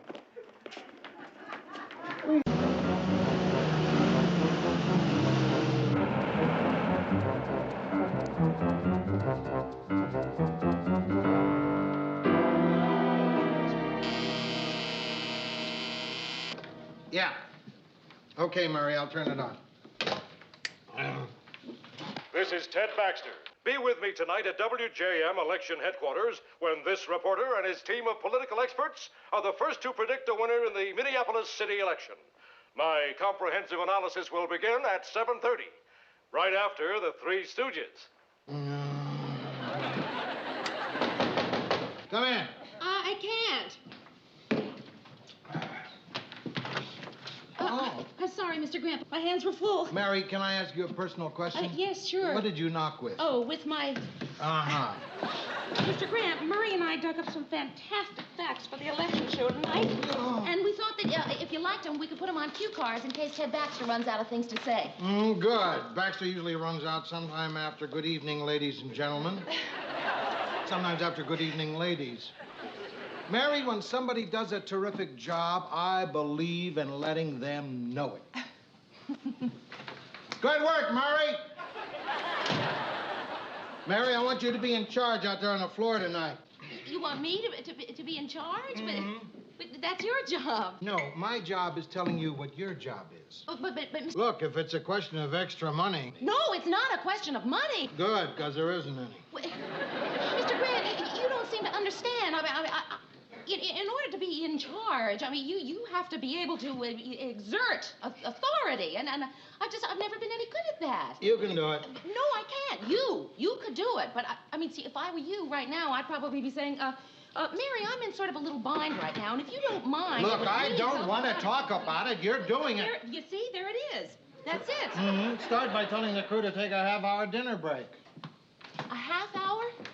The way the snow's coming down, it'd be nice if everybody was back by the time they had to start. Go tell them. Mr. Grant, really, I've just never been any good at exerting authority. They're probably not even going to listen to me. What'd you say? Well,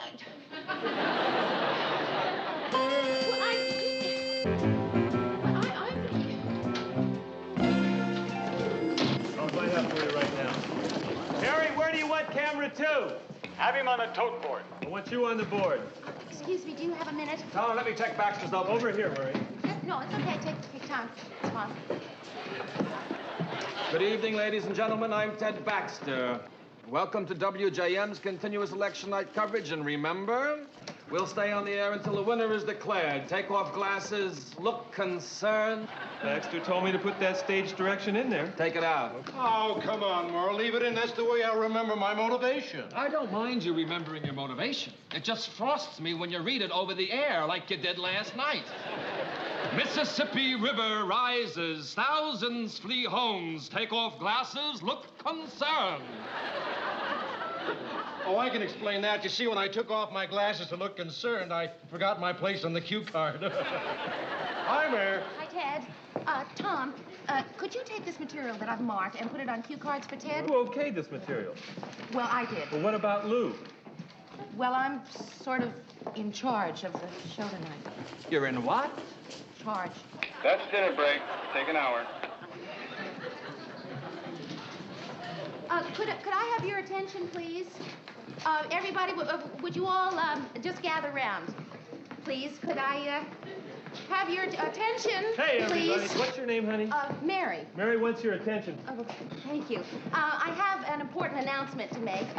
But first of all, I want to thank you all for the very good work that Mary, you've would been you get to doing. the important announcement? You're cutting into our dinner hour. Well, that is the important announcement. We're only going to take a half an hour for dinner tonight. I can't eat dinner in a half hour. Of course you can. It takes someone that long to cut up his food for him. You see, the reason we have to eat in a half an hour is that it's snowing really very badly out. We want to make sure I that can't eat a whole dinner in a half hour, and that's all there's to it. Well, Ted, I didn't want to have to say this, but, well, just a little while ago, I was in Mr. Grant's, Lou's office, and he put me in charge of the show tonight. So, as the person in charge of the show tonight, I'm saying that we're going to take a half an hour for dinner. As the anchorman of the show tonight, I say... I'll just have to eat my dinner a little faster, that's all. Let's go again.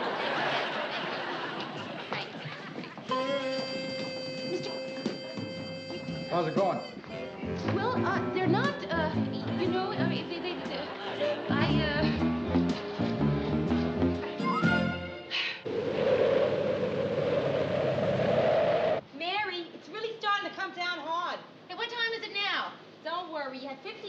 get back? You want me to make you a cheese sandwich? Oh, great.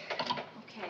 Oh, I don't know what to wear. I don't know what dress to wear. I don't know what shoes to... I don't know what to wear. Why don't you wear what you got on? I already wore that. Boy, I should have your job. At least you get to dress up to go to work. When a person dresses dummies in a department store window like I do, the big deal is every Monday morning when your smock is starched. Yeah. You don't know what it's like giving orders to Ted Baxter. Oh, is he gorgeous.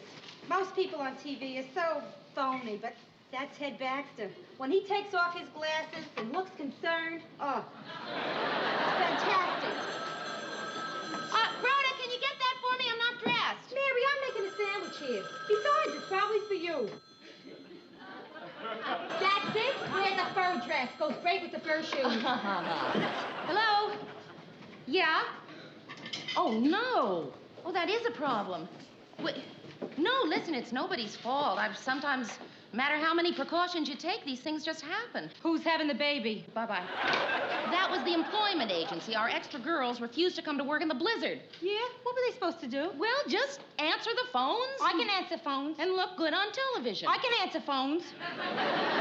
You're on. Great, oh, Mary. A cheese sandwich. Yeah.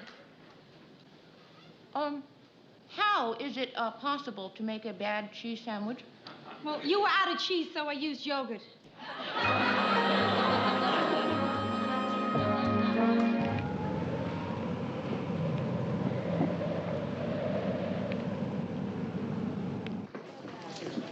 5 minutes to airtime, everybody. Mimi, has the other girl shown up yet? Not yet. Everything ready, Mayor? Well, no. We're still short a girl on the phones, and we need someone to run the tote for it, and the political analyst hasn't shown up. Uh-huh. Can you tell us what time we'll wrap tonight? I have no idea. You think it'll be before 9? Well, we'll be here till we predict a winner, and what difference does it make? Well, it's not hard to understand. You see, I want to go to bed early so that I can get up early tomorrow so I can read the reviews about what I did tonight. Oh, excuse me, Ted. I think this is Dr. Newton, our political analyst. Doctor, I'm not even a dentist. Rhoda! Oh, I'm sorry. I thought you were our political analyst. Well, listen, I'm glad you're here. Anyway, come on, I'm going to show you how to work that board. Yeah. Now, look, when the numbers come in, you get them up on the board. Yeah?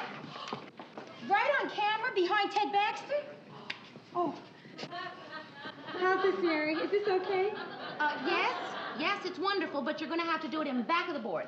You mean I'm going to be behind this thing all night? Yeah, well, that's where all the gadgets are. I'm not taking this crummy job. Rhoda, come on, you're my friend. Who else do you give crummy jobs to? How about one of those losers over there? Rhoda, come on, you know I have trouble telling people what to do. You seem to be telling me pretty good. Rhoda, please. Oh, all right. But this is the last time I do a favor for you, Mary Richards. You see that headset? Yeah. Put it on, and when the numbers come in, get them up on the board. If I'd known this was the job, I would have gone out and bought an ankle bracelet. Stand by for air. Good luck, Ted. Thanks, Mayor. Mary, I am smiling. When I am smiling, I am happy. The first results are starting to come in. Turner 85, Mitchell 23. There it goes up on the tote board. Good. Baxter seems in good form. Fine. Everything's working smoothly. Mary, when someone does a terrific job, I believe in letting them know it. You're doing it. What was that? I don't know. What's wrong with the lights? The teletype stopped. It can't stop. If it stops, we don't get votes. It stopped. We don't get votes. The storm must have knocked the lines down. Well, at least we still have people at the precinct to phone the votes in. Hello. Hello, hello. Hello. Hello, hello. Stand by. Hey. Action. Good evening, ladies and gentlemen. It's 7:30. The polls are closed.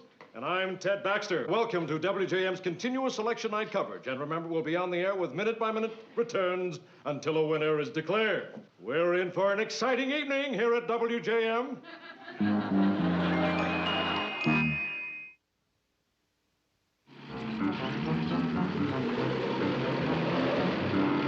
Yes, ladies and gentlemen, for those of you that have tuned in late, we've been on the air for 2 hours now, and the up-to-the-hour totals.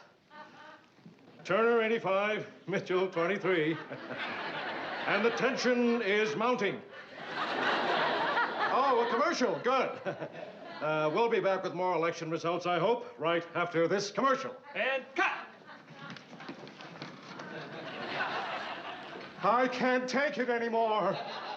2 hours of 85-23, 85-23. I need new numbers. I can't ad-lib anymore. But, Ted, your ad-libbing is great. Really? Really?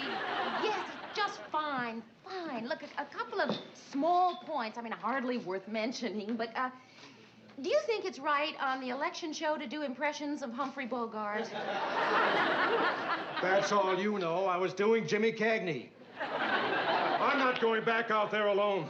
Has the political analyst arrived yet? No. I'm going back out there alone. I'll never make it. Look, Ted, I'm positive the phone lines are going to be repaired soon. In the meantime, we're all counting on you to pull us through. 30 seconds. Stand by. Ted, you're going to be just fine. Mary, why do we have to go back on the air? Why don't we rerun last year's elections? At least last year's elections, the numbers changed. Not like Turner 85, Mitchell 23. Turner 108, Mitchell 61? Like that.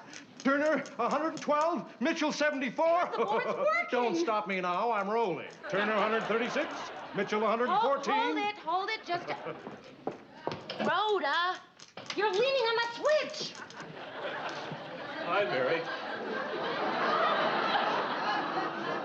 Nice guy. He's the floor manager, whatever that is. Rhoda, do you have to do that at a time like this? Do you know what it's like all alone behind that board? It was Turner 85. Mitchell 23, I know. Rhoda, please, get back there. Okay. Ted, I'm sorry. Rhoda made a mistake. These are the wrong numbers. Stand by, everybody. No, what's wrong is I'm standing on this mark, and that man is going to throw his finger at me, and I'm going to have to say, welcome back to election headquarters. It's still Turner 85, Mitchell 23. A definite trend is being set. Turner's lead seems to be holding quite steady. And the excitement is just beginning. Meanwhile, let's have a look at some of the other hotly contested issues. For example, the controversial Proposition A seems to be shaping up as quite a cliffhanger. Right now, the figures are 0 to 0.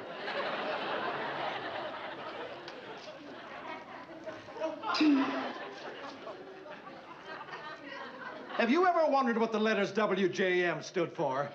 Well, I certainly have. And so, in 1951, WJM was granted a license by the FCC. Have you ever wondered what the letters FCC stand for? That man is dying out there. He's read everything in the studio, including his driver's license. What we need are votes to talk about. What's happening with the phone company? Well, I sent a man over there. And? He's missing. So I sent another man to look for the first man. Don't tell me. Yes, I'd like to send another man, but it's getting harder and harder to find volunteers. Maybe we ought to send Baxter. No. With our luck, he'd be the only one to make it back. Mr. Grant, why don't we just rerun an old movie or something until everything gets fixed? That's a good question. For someone who doesn't know anything about this business. We sold our election night coverage to sponsors. They don't have to pay us unless we give them election night coverage. So, unless there's a movie called Election Night Coverage... Lou, Ted ran out of things to say. What? He ran out of things to say 3 hours ago. This time it's different. What? Turn on the sound, Mary. The sound is on.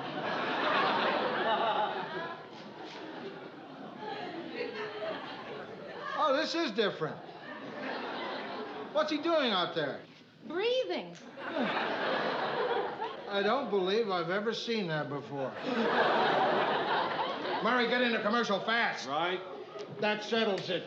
There are votes out there, and I'm going to bring them here. Mario, get the mobile unit gassed up, check the chains. I'm taking it out. No! No, what do you mean no? No, don't go. No. I didn't say no, Mario. I said yes. She said no. Yes, I'm still going. Mr. Brando, please don't go. I mean, if you go, who's going to be in charge? The same person who's been in charge all night, you. Mr. Brandt, the only reason they let me be in charge was because they knew you were here to be in charge. Why don't you stay and let me go get the votes? I can't let you go out in that snow. Why not? I'm good in the snow. I drive very carefully. I've driven in it before. You really think you can? Of course I can. The mobile unit has automatic transmission, doesn't it? 4 on the floor, double clutch, compound low, 4-wheel drive, and a hydraulic shovel. I can learn. Look, Mary, I hate to tell you this, but the mobile unit is a truck. A big truck. A big one. I can still learn. It's something, it's like an H, right? It's more like an H with a W in the middle of it and a T on the side. I'm sorry, Mary, you're still in charge. And will you stop looking like that? Like what? Like that, like a poster for Radio Free Europe. Well, I suddenly just feel so lonely. Turn on the TV. That's always good company. Add the yolks of 3 eggs, half a cup of walnuts, and bacon of 3 eggs. For this wonderful election night snack. He's doing recipes? I'll hurry.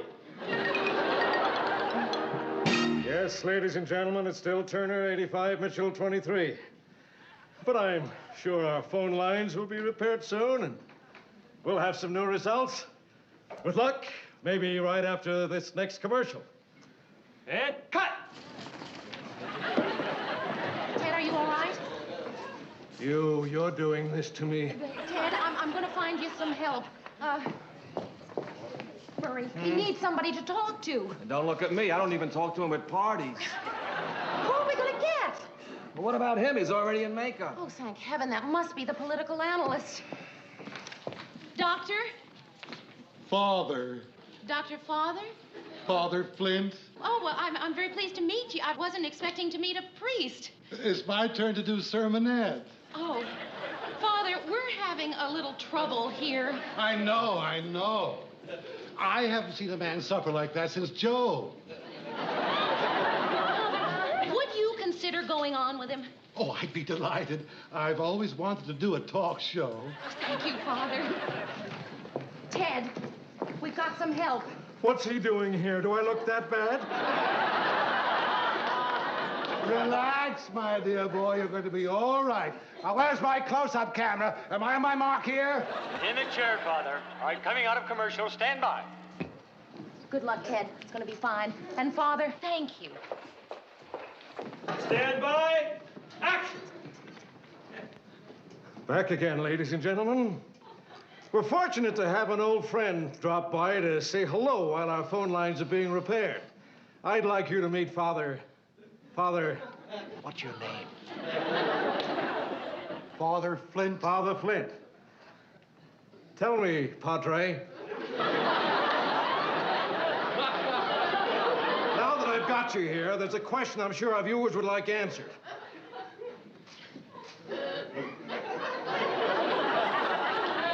How long have you been interested in religion?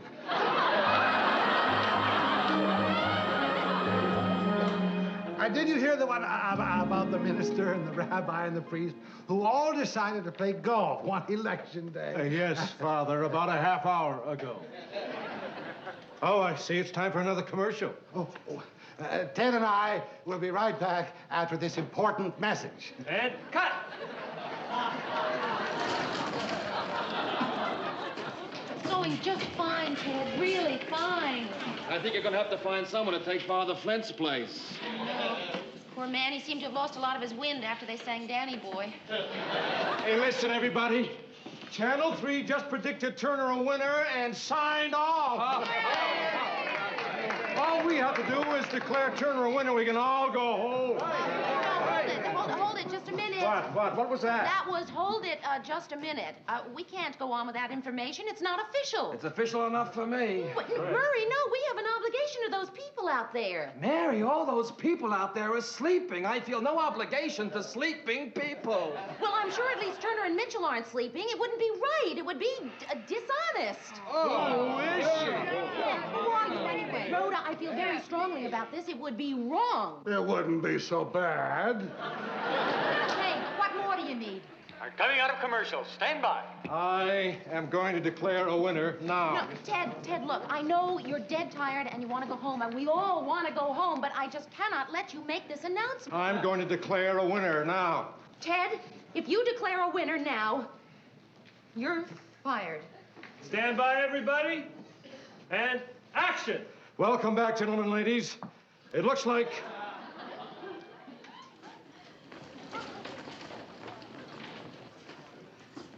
Turner 85, Mitchell 23. And we'll stay right here until we get all the facts to declare a winner. Oh, I see Gordy the weatherman just stopped in to say hello. He's going to tell us all about what makes it snow right after this commercial. And cut. Congratulations, kid. How'd you do it? I don't know. I just opened my mouth and you're fired. Just came out. I guess I'm not so bad at being in charge after all. Say, Rhoda, aren't you supposed to be back of that board right now? I don't feel like it. Tom, I wonder, could I talk to you about... Later, honey, I'm busy. But I'm supposed to be in charge.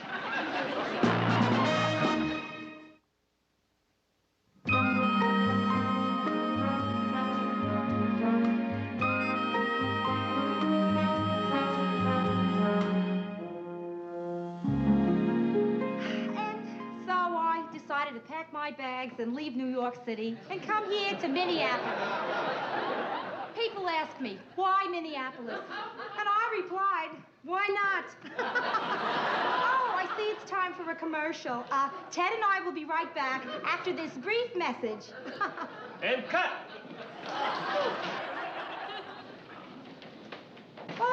And what did you do after you got to Minneapolis? Ted, we're off the air. Oh, are we? Yeah. Would you lead me to the water? I think I'm thirsty. Of course. Steady now. Come on. Hi. Hey, what's going on here? Say, aren't you, are you, Chuckles the Clown? No, I'm Walter Cronkite. But how did you get through the snowstorm? I took the bus.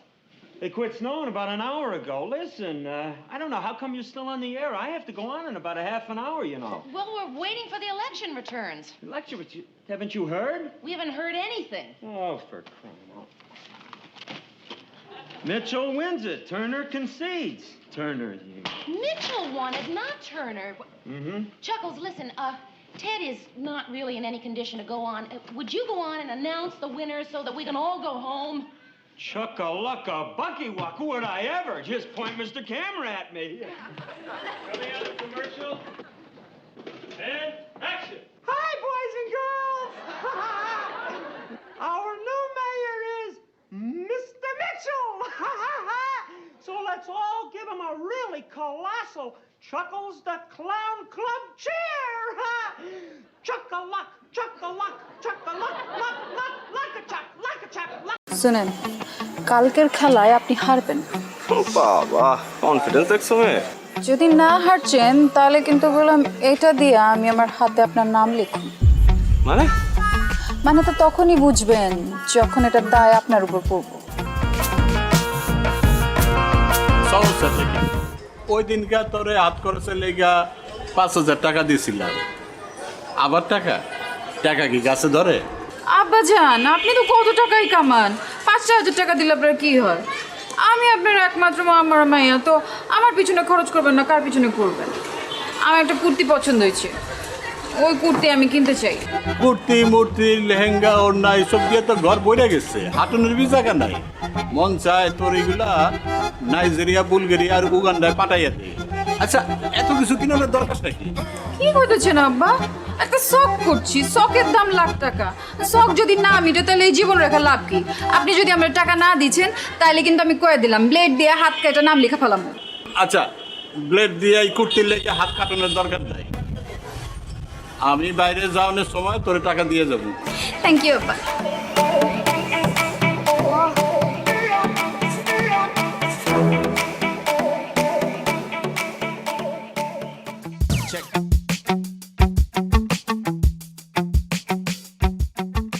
আচ্ছা লাইলি, তুমি এরকম প্রতিদিন কোনো পড়াই complete করছো না। আমি কিন্তু তোমাকে আর পড়াতে আসবো না। আসেন না, আপনারা কথাই কইছো এতে, আমি কইছি শেষ পর্যন্ত তোমার বাবার কাছে আমাকে কমপ্লেন করতে হবে। আপনি আমার বাপের কাছে কমপ্লেন করবেন? পড়াশোনা করছো না, বাবার কাছে কমপ্লেন করবো না? অবশ্যই করবো। ঠিক আছে, আপনি যান, আপনি আমার বাপের কাছে কমপ্লেন করেন, এদিকে আমি ব্লেড দিয়ে হাত কেটে আপনার হাতের নাম লেখা রাখবো এখান দিয়ে। কি বলতে চলেছ? আস্তাগফিরুল্লাহ। দেখো, এইবার না হয় আমি তোমার বাবার কাছে কমপ্লেন করবো না, কিন্তু তুমি যদি পরীক্ষায় ডাব্বা মারো তাহলে তো আবার আমি শেষ।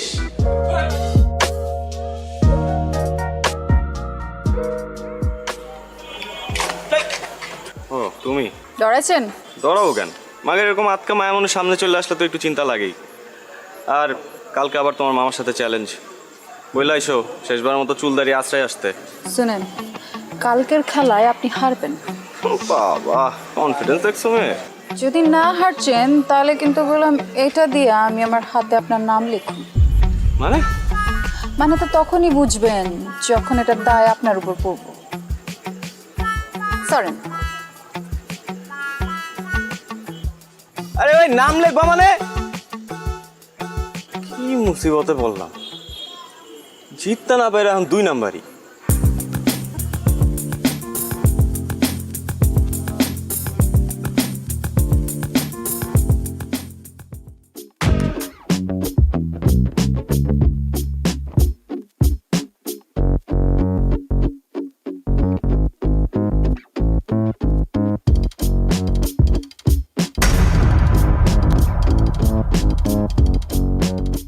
কি সমস্যা?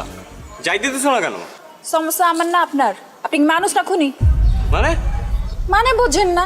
কালকে কি করছেন? কাচির লগে কি মিলাচ্ছেন? পেট খারাপের ওষুধ। দেখো, এখন কিন্তু বাড়াবাড়ি হইতেছে। তোমরা কাচ্চি খাইতে চাইছো, আমি খাওয়াইছি ব্যাস। কারণ কারো যদি পেট পাতলা হয়ে যায়, কেউ যদি হজম করতে না পারে, সেটা তো তার সমস্যা, আমার না। বাড়াবাড়ি আমরা করছি না আপনারা করছেন? মানে ইচ্ছে করে আপনারা খান নাই কালকে, তাই না? যাতে আমার লগে প্রতিশোধ নিতে পারেন। আর যদি নিতে চাই, সেটা কি দোষ? 3 বার ঘুরি চ্যাম্পিয়ন আমি, তোমার কারণে আমার হারতে হয়েছে। হারছেন তো কি হচ্ছে? মাঝে মাঝে কিছু জিতবার লাগা কিছু হারতে হয়। এই, তোমার কাছে হাইরে আমি কি জিতছি? হ্যাঁ, আমারই জিতছেন, আমার মন জিতছেন। এই দেখো, তুমি আমার আবার কোনো কিছু তো ফাঁসে দিচ্ছ, আমি বুঝছি। এইসব ফান্দে আমি পা দিতেছি না, প্লিজ। আমি আপনারে ফাঁসাই নাই, আপনি আমারে ফাঁসাইছেন। আমি তো আপনার প্রেমে পড়ে গেছি ফ্রি মাস্টার। এক চক্কর। আপনি আমার মারবেন, মারেন, কাটতেও ফালান, কিন্তু আমি আপনার ভালোবাসি, এটাই সায়েন্স। হ্যাঁ, এর জন্যই তো সায়েন্সে মারো ডাব্বা। যতই অপমান করেন, শাদি তো আপনার আমার লগেই হইব। তোমার মতো মেয়ের সাথে শাদি দূরে থাক, প্রেম পর্যন্ত করতে রাজি নাই আমি। হ্যাঁ, আর এইসব ব্লেড ফেড দিয়ে কোনো কাজ হবে না, আমি ভয় পাই না আর। দেখবো চন্দ্র তুমি কি করো।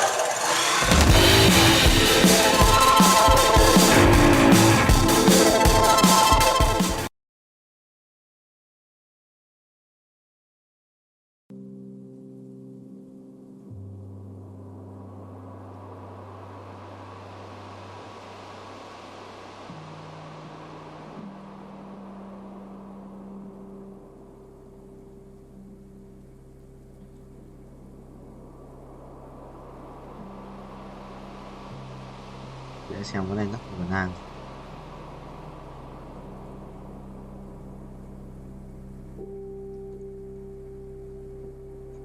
Thừa thì bớt 2 lần mà. Và để kiếm tiền để bớt nha. Chẳng mà sao chúng nó cứ chơi ở đây. Kiếm tiền để bớt ở đây ạ. Ra chúng nó cứ bày ở đây thì anh cũng bày ở đây rồi. Đến quan đi bớt.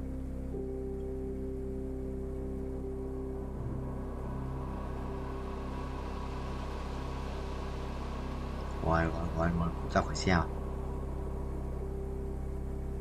Kinh rét ra, kinh rét thờ rét luôn. Chuẩn form vậy thầy ơi. Sojin này. Sojin của năng à. Chúng đồ cho Asia rồi. Có quan trọng gì ra đâu. Sắp đủ đồ.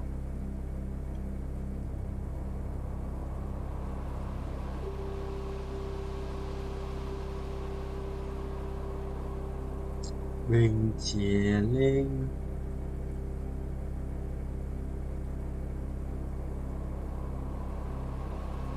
Đầu ra quan ông Oan giỏi mà cho hiệu thần dường thực sự là hợp lý đấy thầy. Ba là hợp lý. Luận đầu à, để tài chính. Tắc kè phải thần dừng cũng vậy, tắc kè loài mắt.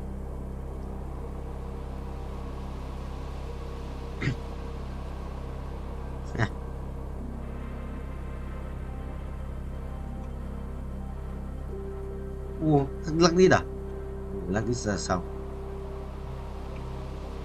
À, đẹp đấy nhỉ, đẹp đấy. Là đẹp. Không sao đâu bạn ơi. Không sao. Ngồi đầu. Bạn không biết.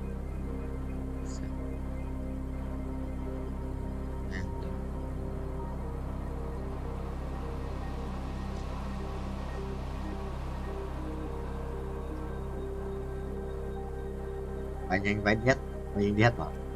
Mày tỷ lap. Phải không vậy? Ta tính nhớ, biết chưa? Biết rồi. Biết rồi, biết. Chị rồi, phải bay trên đỉnh một lúc không? Wow. Có phần nữa, theo hết 38. Ui, eo thua mà. Thua được mà. Cái này thua được mà. Chôn không? 15 lakh টাকা পেয়ে গেলেন, এরপর কি করবেন? আমি নিজের নামে একটা রেস্টুরেন্ট ওপেন করতে চাই। এটা করতে পারবো? এটা করতে পারবো। 15 লক্ষ টাকায় রেস্টুরেন্ট হবে না তো? 8 বছর চাকরি করেছি মানবাধিকার সংস্থায়। চাকরি চলাকালীন আমি কোনো কিছু শিখতেও পারছিলাম না, এই বিষয়টা নিয়ে আগাতেও পারছিলাম না। সেজন্য আমি চাকরি ছেড়েছি, এটাতে আগাবো বলে।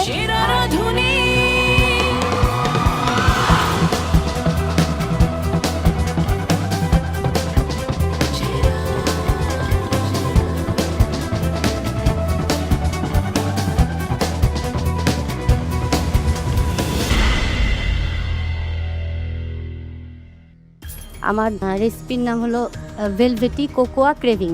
জান্নাত, কি করেন আপনি? আমার একটা অনলাইন পেজ আছে যেখানে বাসায় ফুড বানিয়ে সেটা কি বলে সেল করি। কারিগরি প্রশিক্ষণ কেন্দ্র থেকে কয়েকটা বেকিং এবং কুকিংয়ের উপরে সার্টিফাইড কোর্স করেছি এবং বর্তমানে এখন ডিপ্লোমা কালিনারি ম্যানেজমেন্টের উপরে ডিপ্লোমা করছি। কেন এত পড়াশোনা করেছেন কালিনারি নিয়ে? নিজেকে একজন প্রফেশনাল শেফ হিসেবে দেখতে চাই।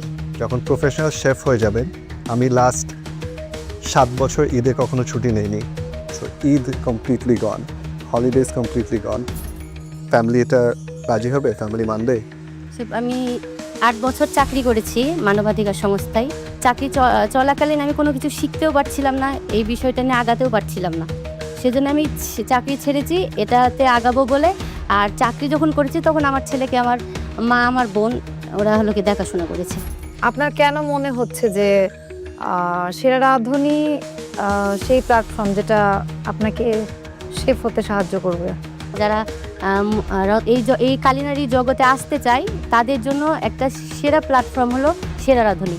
সব কিছু একটা শক্ত হাতের প্রয়োজন হয় কোনো কিছুতে সামনে আগিয়ে যেতে। তো আমার কাছে শক্ত হাত সেই সেরা রাঁধুনিটা। শেফ, আমরা কি করতে পারি বলেন? নিয়ে যাই ওয়েটিং কার্ড দিয়ে দিচ্ছি। 4 বছরের অপেক্ষা।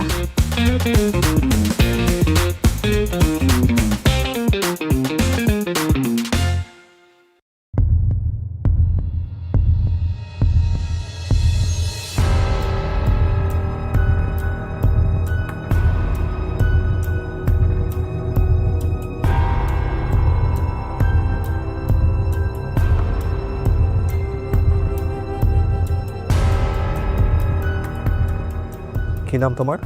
ফাতেমা খাতুন ঋতু। কি বানিয়েছো আজকে? ডেজার্ট বানিয়েছি হানি সানফ্লাওয়ার। আমি এখানে বাকলাভা করছি ক্রিম চিজ দিয়ে, যেখানে আমি ক্রিম চিজ ইউজ করেছি honey. So this is a baklava এবং চিজ। আউটার লেয়ারটা বাকলাভার এবং উপরে cheesecake. And then this dum chicken. আর ওইটা নান বানাইছি আমি।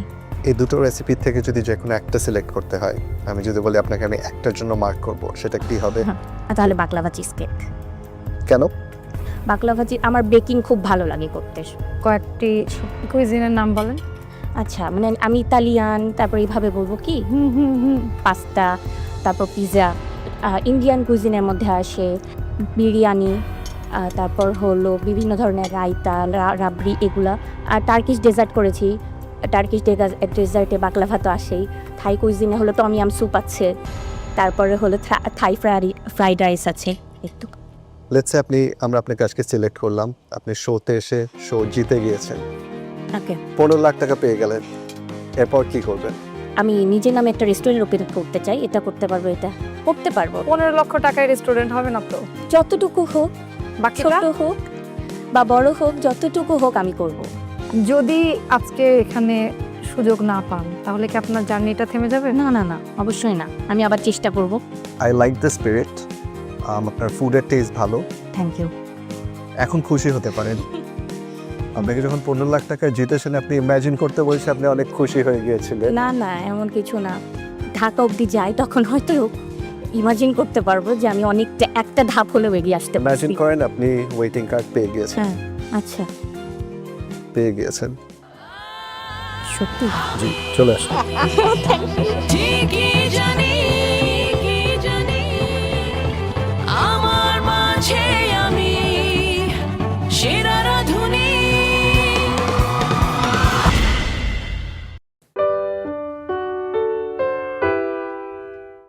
Qua đường luôn reward. Đây reward 1 tỷ lần nè, reward 1 tỷ lần càng mạnh. Reward 15 lần, khiếp thằng này reward 1.500 lần. What the hell man? Ủa nó vậy broccoli 1.500 lần thật sự là ổn. Giờ mình là one 3, mình không quan tâm thằng Tana làm gì cả. Ok thầy ơi. I see you again. Để lắp đồ cho ấy á, cho lấy đồ cho Asia. Bên chia lên bên chia linh binh vẫn đập đồng đấy chứ. Anh đã chỉnh như thế rồi. 6 7 8 9 34 35 36 37 38 39 42 45 36 37 39 180 vòng à? 10 này, 7 này, 2 lần perfect này. Đúng. 3 lần hết liên tục. Ai à? Trung tâm. Thua lại. Ê, tao gặp lại thằng này Dương ơi. Thằng này tao thua ở trận trước này. Thua thằng này trận trước này, sao tao đái vào thì lúc đánh xong trận sao ấy. Thế tao vào trận luôn, thế tao vào trận luôn. Cả thằng này nữa này. Thằng này cũng ở trận trước này. Hai thằng tao 1 trong 2 trận trước. Nó để ý tên đi, mình nhớ là đi. Gặp lại à. Vẫy tay xin chào. Nhận phật đi sau. Nhớ nhau. Mà ngọc ngờ không muốn rời. Được sao? Giờ mình còn chưa ở đây Ari, nếu mà nhặt Ari vậy, chung đúng không? Ari đâu? Ngàn ở phía trước cho trong ai phải không? Nhân rồi. Chẳng không sao qua. Bởi tay xin chèn.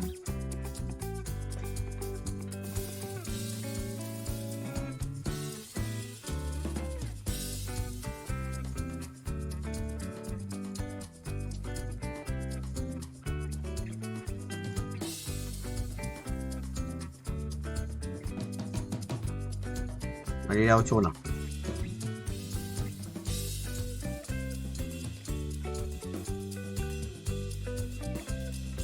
Mình tạm ấy. Mình tạm luôn quan tiếp. Từ xong rồi ơi à. Làm chơi đánh cũng bành. Sợ thế. Nếu đánh cay Salon Vương thì thua đấy. আপনি nervous? না nervous না, লড়তে আছি। কেন এসেছেন সেরা রাঁধুনিতে? আমার 2টা মেয়ে, ওদের খুব ইচ্ছা মাকে টিভিতে দেখাবে, আর আমার রান্নাও আমার বাচ্চাদের ভালো লাগে দেখে এতটুকু আসে। এটা কি পায়েস? ফিনি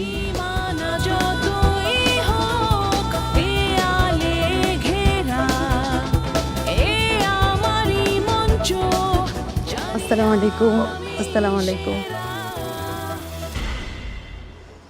কি নাম আপনার?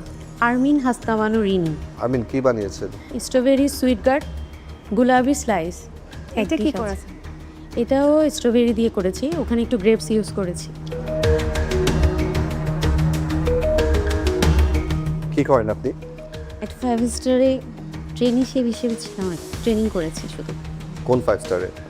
রেডিসন ব্লুতে। সো এটা নিয়ে পড়াশোনা করেছেন? একটা জায়গায় 3 মাসের কোর্স করেছি। কেন এসেছেন সেরা রাঁধুনিতে? আমার খুব ইচ্ছা, মানে রাঁধুনি হওয়ার, আর সবচেয়ে বড় হচ্ছে আমার 2টা মেয়ে, ওদের খুব ইচ্ছা মাকে টিভিতে দেখাবে, আর আমার রান্নাও আমার বাচ্চাদের ভালো লাগে দেখে এতটুকু আসা। আমার একটা ডিশ আনা হয়নি, সেটা যদি আপনার পারমিশন দেন তাহলে আমি আনতে পারি আর কি। নিয়ে আসেন। Thank you.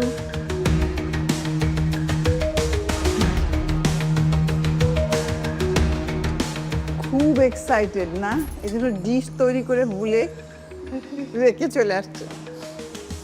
এটা হচ্ছে মেজবানি বিফ বাহবান। আমার কটকটিটা ভালো লেগেছে আপা, কেকটাও ভালো, কেকটাও ভালো হয়েছে। আপনি নার্ভাস? না, নার্ভাস না, আল্লাহর রহমতে আছি। 5টা কুইজিনের নাম বলতে হবে, হ্যাঁ? থাই, চাইনিজ। হয়েছে তো, 2টা হয়েছে, আর 3টা আছে। থাই, চাইনিজ, ইটালিয়ান। ইটালিয়ান। থাই, চাইনিজ, ইটালিয়ান। আপনার ফুডের সাথে আপনার কথা মিলতেছে না। আমি আপনার ফুড আজকে যেটা এনেছেন সেটা ভালো, এটার উপর বেস করে আমরা আপনাকে একটা সুযোগ দিব, একটা ওয়েটিং কার্ড দিব। চলে আসুন। আমি খুবই এক্সাইটেড, বাট আমি আশা করি নাই যে আমি ওয়েটিং কার্ড পাবো। থ্যাংক ইউ গড, মানে আমি এতটুকু পর্যন্ত আসতে পেরেছি, বাকিটা আল্লাহ ভরসা।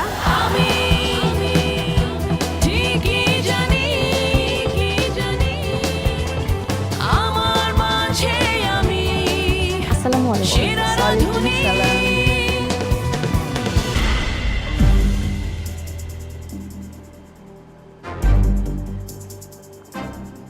কি নাম আপনার? আমার নাম মোসাম্মদ রেজওয়ানা খানম, ডাকনাম নীলা।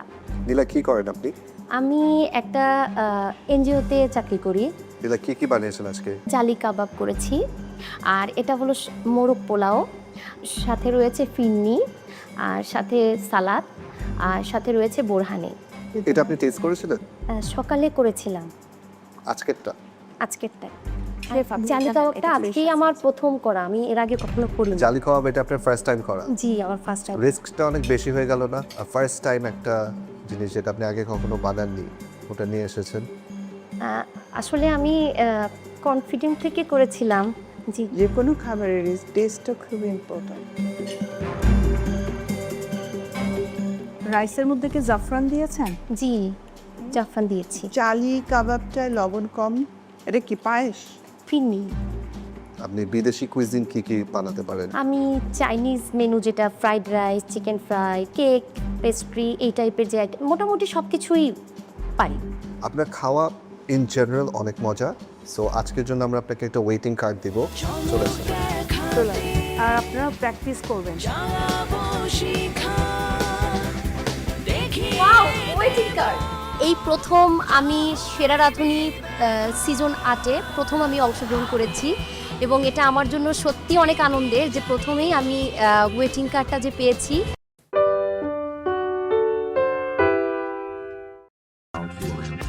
Rồi, bye bye. Nhà đi đâu à? Rồi, phải đùa của bài kiếm tiền 36 thì đến 80 triệu. Tăng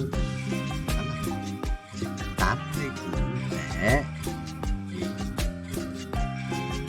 quay 10 lần của chiến sĩ sinh hoạt như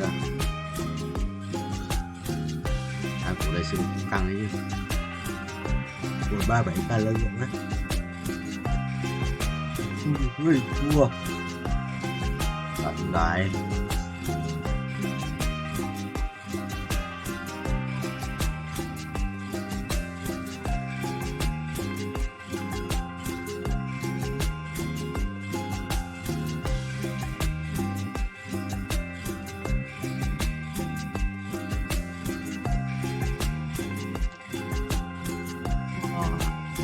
Xong rồi bà quay 36 mời cái bước lại nha.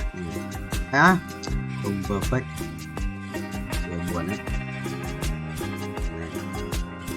Đó, đi. Đây, tốt rồi.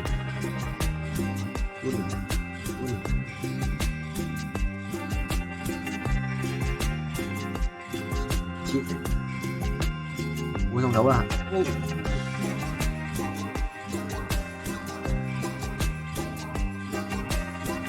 Tổng rất là hóa chú tàu.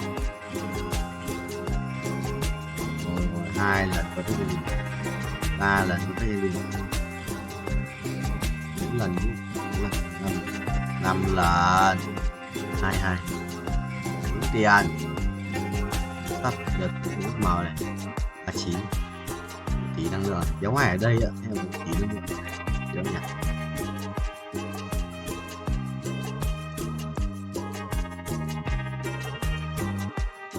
Cái gì vậy? Chỉ để nói nha. Tí năng lượng mà nó nên nhớ lượng vai. Lưỡi kiếm uy lực.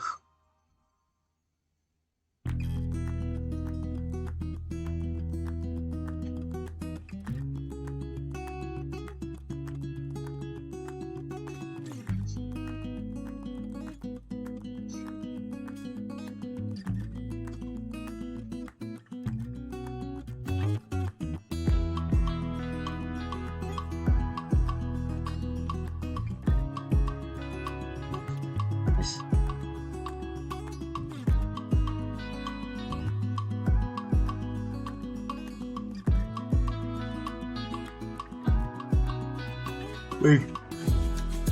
Baby à. Good. Good.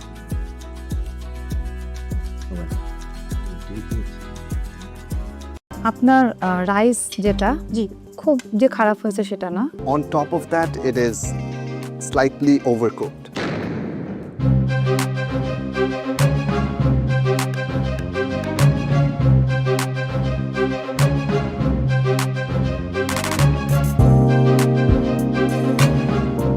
আমার নাম প্রীতি ইসলাম আমি আজকে coconut rice রান্না করেছি coconut rice with grill chicken and coriander sauce সাথে পামকিনের আরেকটা sauce দিয়েছি ডেজার্টে দিয়েছি বাহারি মোহনভোগ আপনার মানে এই যে রেসিপি জি সব কিছু মিলিয়ে কি মনে হয় সেরা রাঁধুনিতে পার্টিসিপেট করার জন্য এটা দিস ইজ বেস্ট রেসিপি জি আমার কাছে মনে হয় যে এটা বেস্ট হবে প্রীতি ফার্স্ট থিং আমি আপনাকে টেকনিক্যাল জিনিসটা বলি Yeah, sure. ঠিক আছে ইটস ভেরি ড্রাই সেকেন্ড জিনিস হলো গিয়ে whole roast is not the ideal thing to do when you're serving this at a restaurant or এরকম একটা কুকিং শোতে you don't expect the judges or the customer এটাকে কেটে নেবে on top of that it is slightly overcooked এখন একটু আমরা test করে দেখি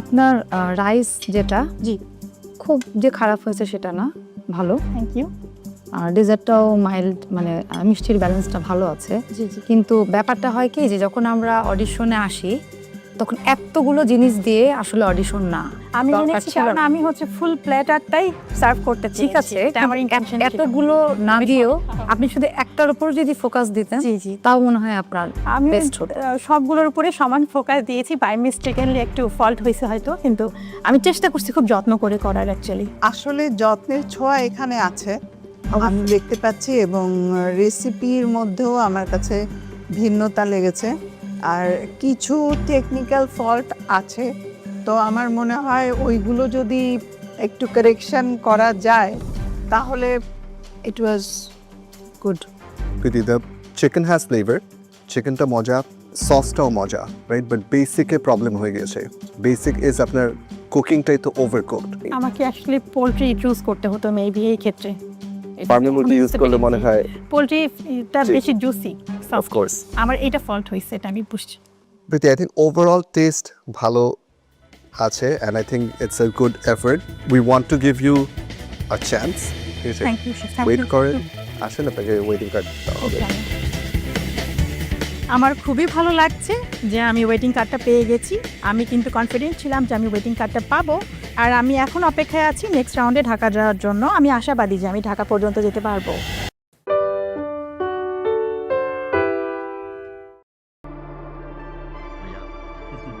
Quên kể với ông mày mày làm chuyện của Tam đâu mày em mấy thằng ấy chửi nhau cứ lui bắt gì bắt các kiểu ra nó chửi mà Bây giờ có chửi được đâu.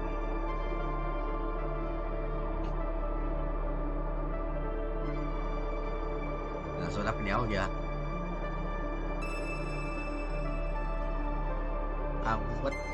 Bất tử ba cọc cược nữa.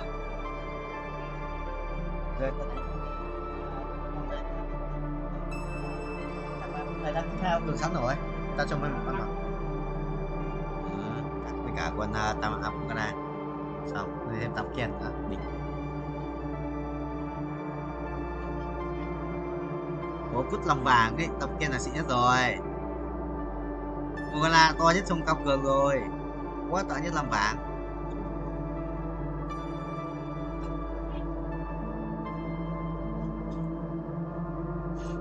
Red 3 kinh ấy.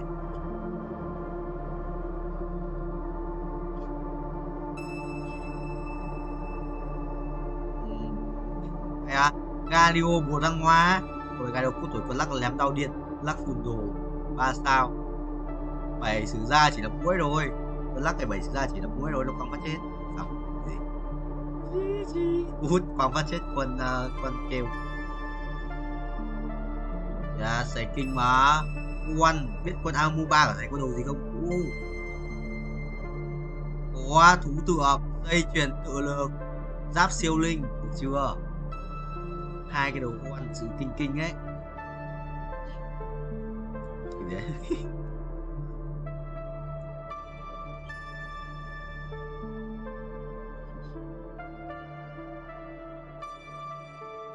Tam Ken 3 đấy rất đẹp. Tam Ken 3 đó là sự đẹp ấy. Mời có nhiều máu cho bố lên Tam Ken 3 ấy. Còn nhiều máu à. Chết gục lùi.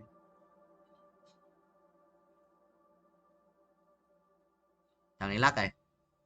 Con lắc nó cũng là một vấn đề đấy, nhưng mà thực sự là con áp cơ. Áp là carry. Rồi quang điện. Con lắc 3 quang điện. Lắc 2. Mu mình còn một tỷ máu nhé. Không yếu nhỉ? Thua này. Lên sàn 2 ạ. Tao thua. Sàn 2 Sàn 2 gì đấy? Là cái thua bóng mà. Cái thua bóng luôn rồi. Để một đồ. Đây. Rồi. Thua rồi.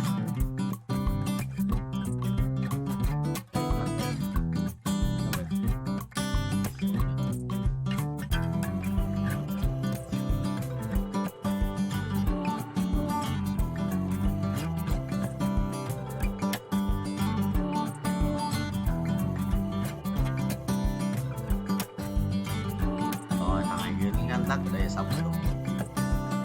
Lắc ở đây, lắc ở đây rồi. Quyết trình. Mắt phàm ở đâu đi. Ở đây rồi. Sao? Rồi bên tờ. Cái xa bên đấy à? Cảm ơn vì đã đến. Rồi xong con cái xa, quang phát cần chết cái xa 2. Khóc đi, vô đi. Quỷ đấy à? Con này khỏe phết đấy. Ý bố thua. Mà là mai thua. Yes. Cút, mày cút. Mày cút. Chất 10 à? 10 sử ra không có broccoli. Bố cút.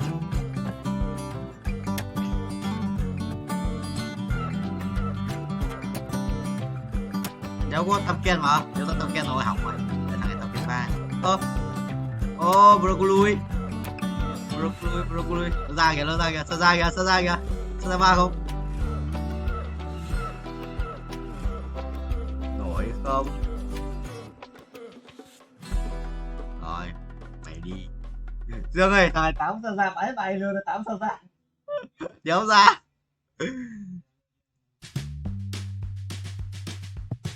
Thằng đi sân 2 ạ, càng 5. Rồi, thằng đi sân 2 bố chịu. Đấy thua. Đi sân 2 ạ. Rồi, đi sân 2 vừa còn đéo chết cơ, đéo nhỏ. Chôn đéo gì. Thắng này, không ngờ một thua nhỉ. Ui, nó nhét Amu gần chết kìa, chôn bố à. Tam Ken thì ai lỡ giúp Tam Ken này. Mua chôn bố à. cái đi rồi, cái đi rồi, cái thua bóng. Được rồi. Sao ra nữa?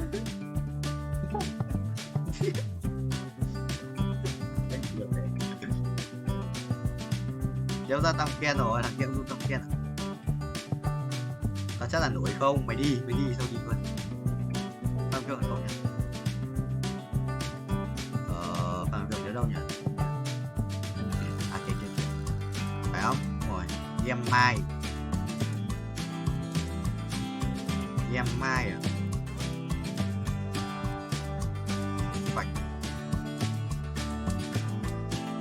23 tiếng nữa. Còn cái nhận game không biết đấy.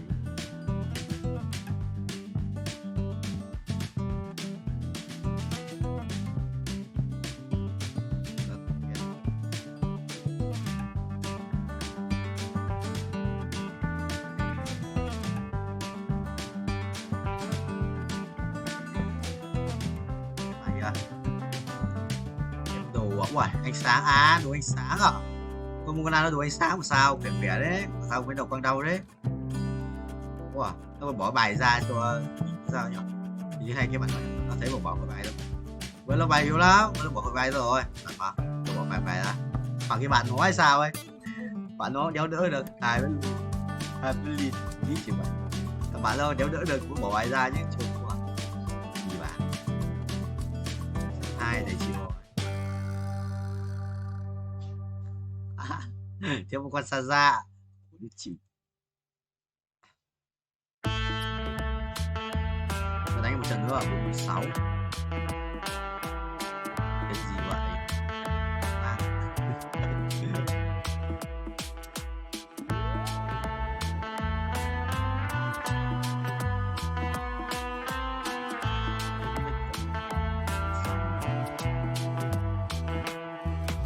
Yeah, what's up?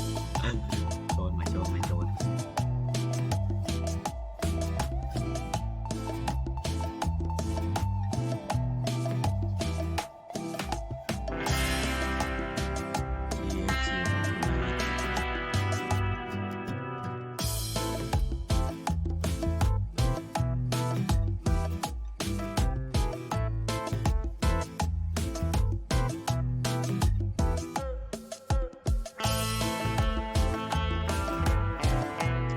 Lắm ấy, tham phá đối tượng các minh sinh không? Vào đấy.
đắt rồi cho hai kênh đánh nhau thúc đánh làm các phép chút xíu cho mình kè hào đất rồi mình sau trong 12 giây thế là gì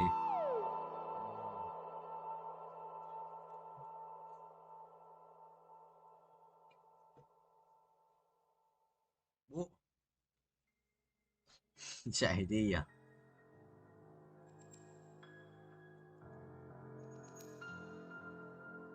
วันเสาร์อ่ะ